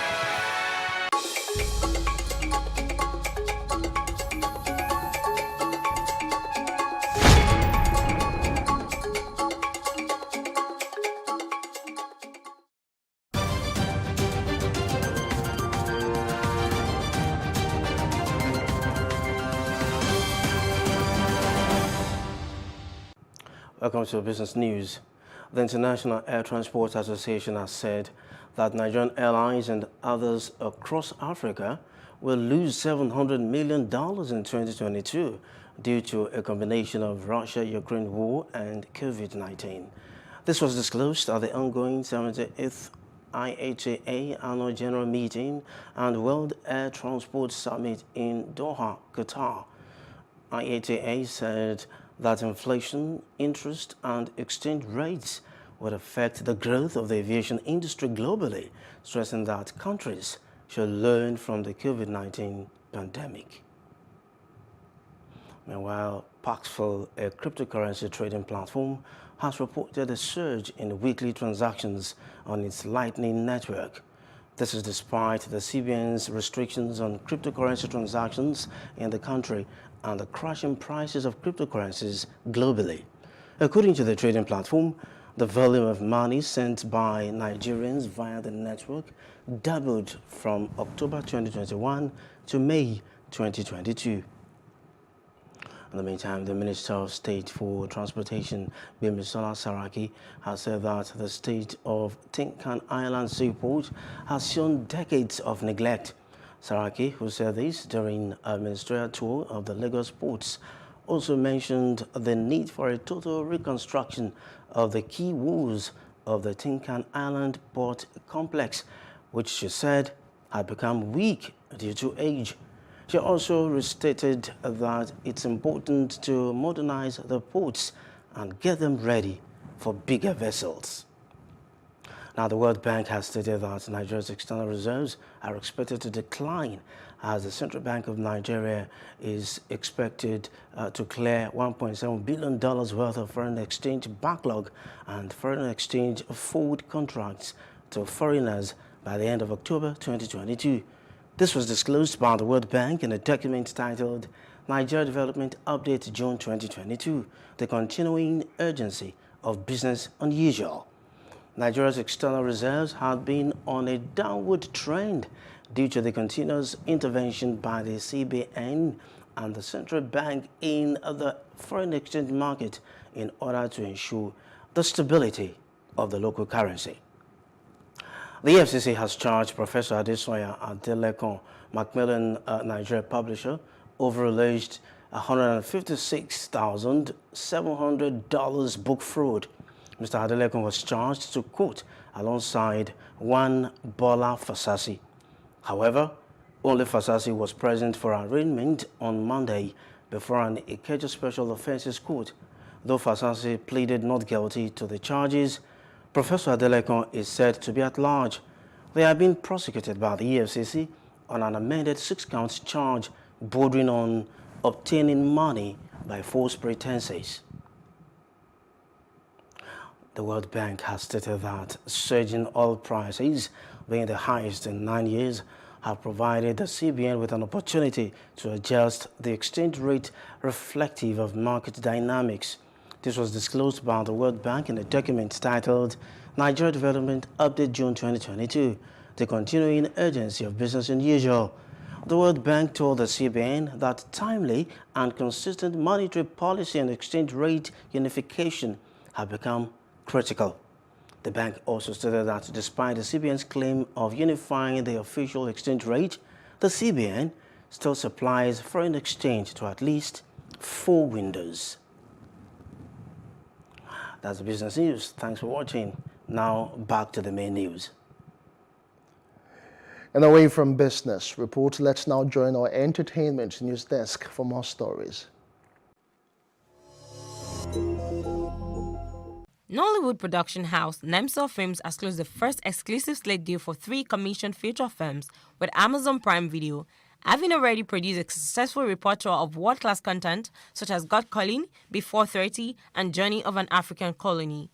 Nemsel Films was co-founded by Deri Adeokunu and Bibi Sasori with a strong belief in its ethos, No Gravity for the Mind, which in addition to their major accomplishment, has seen them become a hub for developing young and emerging talent across every facet of Nollywood.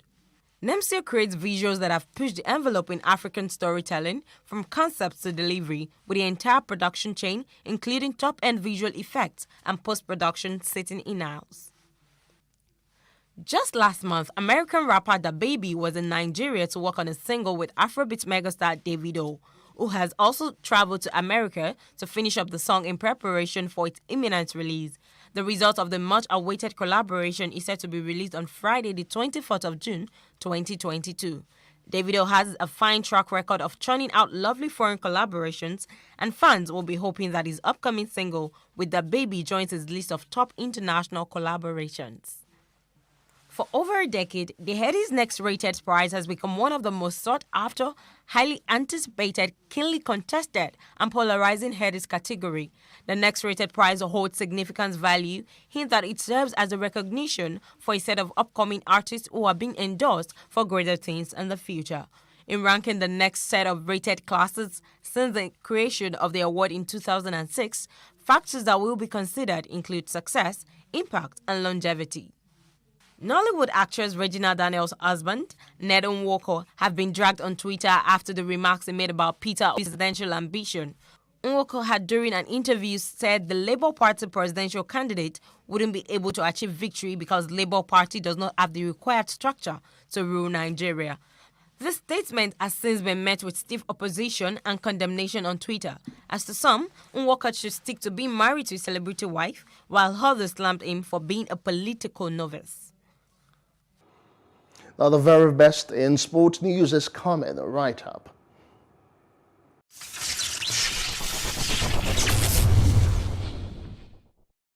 Hello and welcome to Sports News on Plus TV Africa. UFC middleweight champion Israel Adesanya said that John Jones should get his life together before a bout between the two can even be mentioned.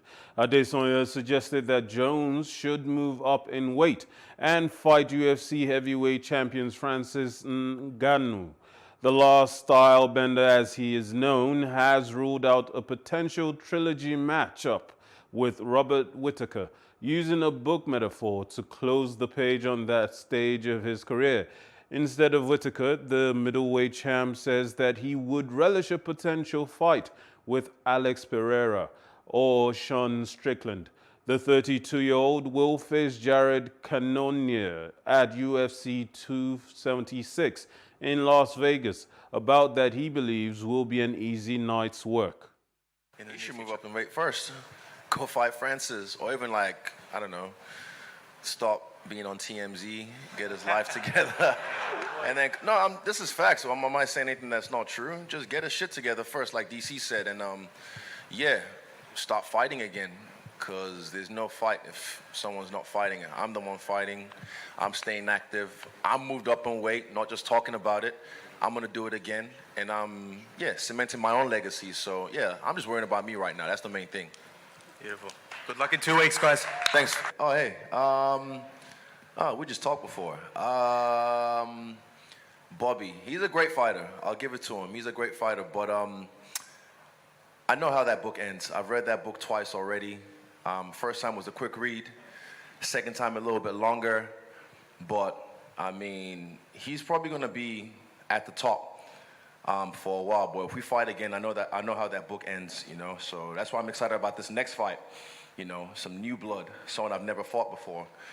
I told you if he wants to, you should go up to 205, see what that's about, maybe try that for a little bit, but yeah, I've read that book already, and I don't like reading the same book.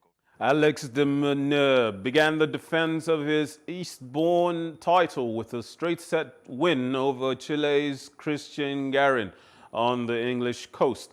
The Australian won the match 6-3, 6-3 in 83 minutes against an opponent who reached the last 16 at Wimbledon 12 months ago. He'll face either Lorenzo Sonego or compatriot James Duckworth in the second round.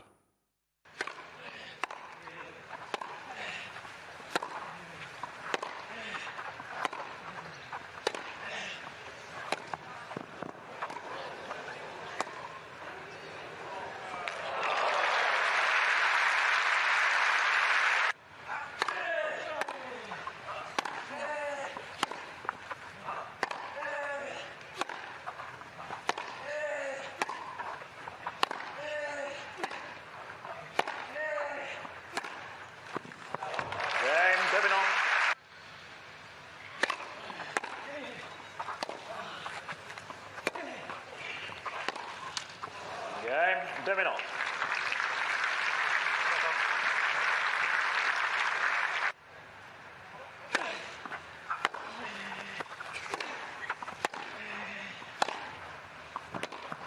Game, set a match, Domino.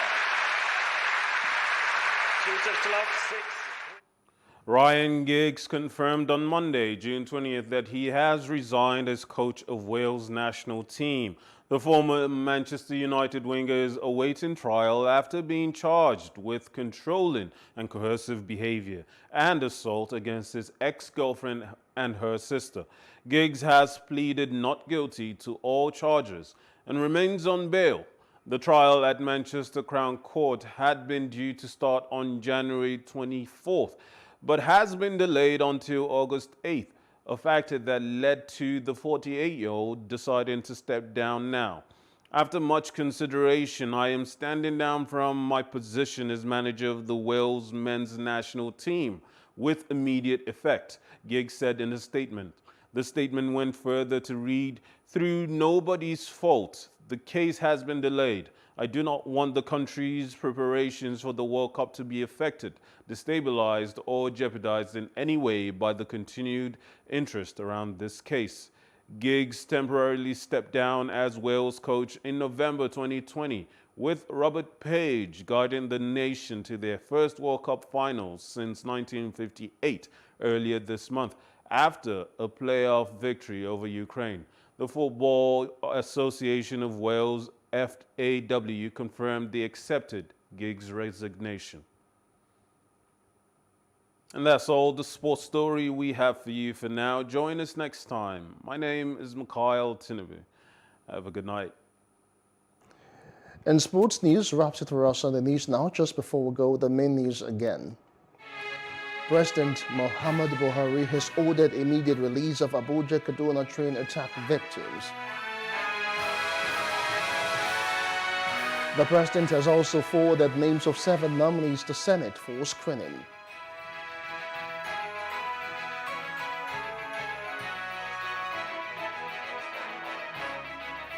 We told you that Tunisian President Kais Saied has received first draft of new constitution. And that's the news now. For more stories, please follow us on our Facebook, Twitter, and Instagram. And do subscribe to our YouTube channel at Plus TV Africa and Plus TV African Lifestyle. I am Justin Akadonye. Many thanks for watching. Bye for now.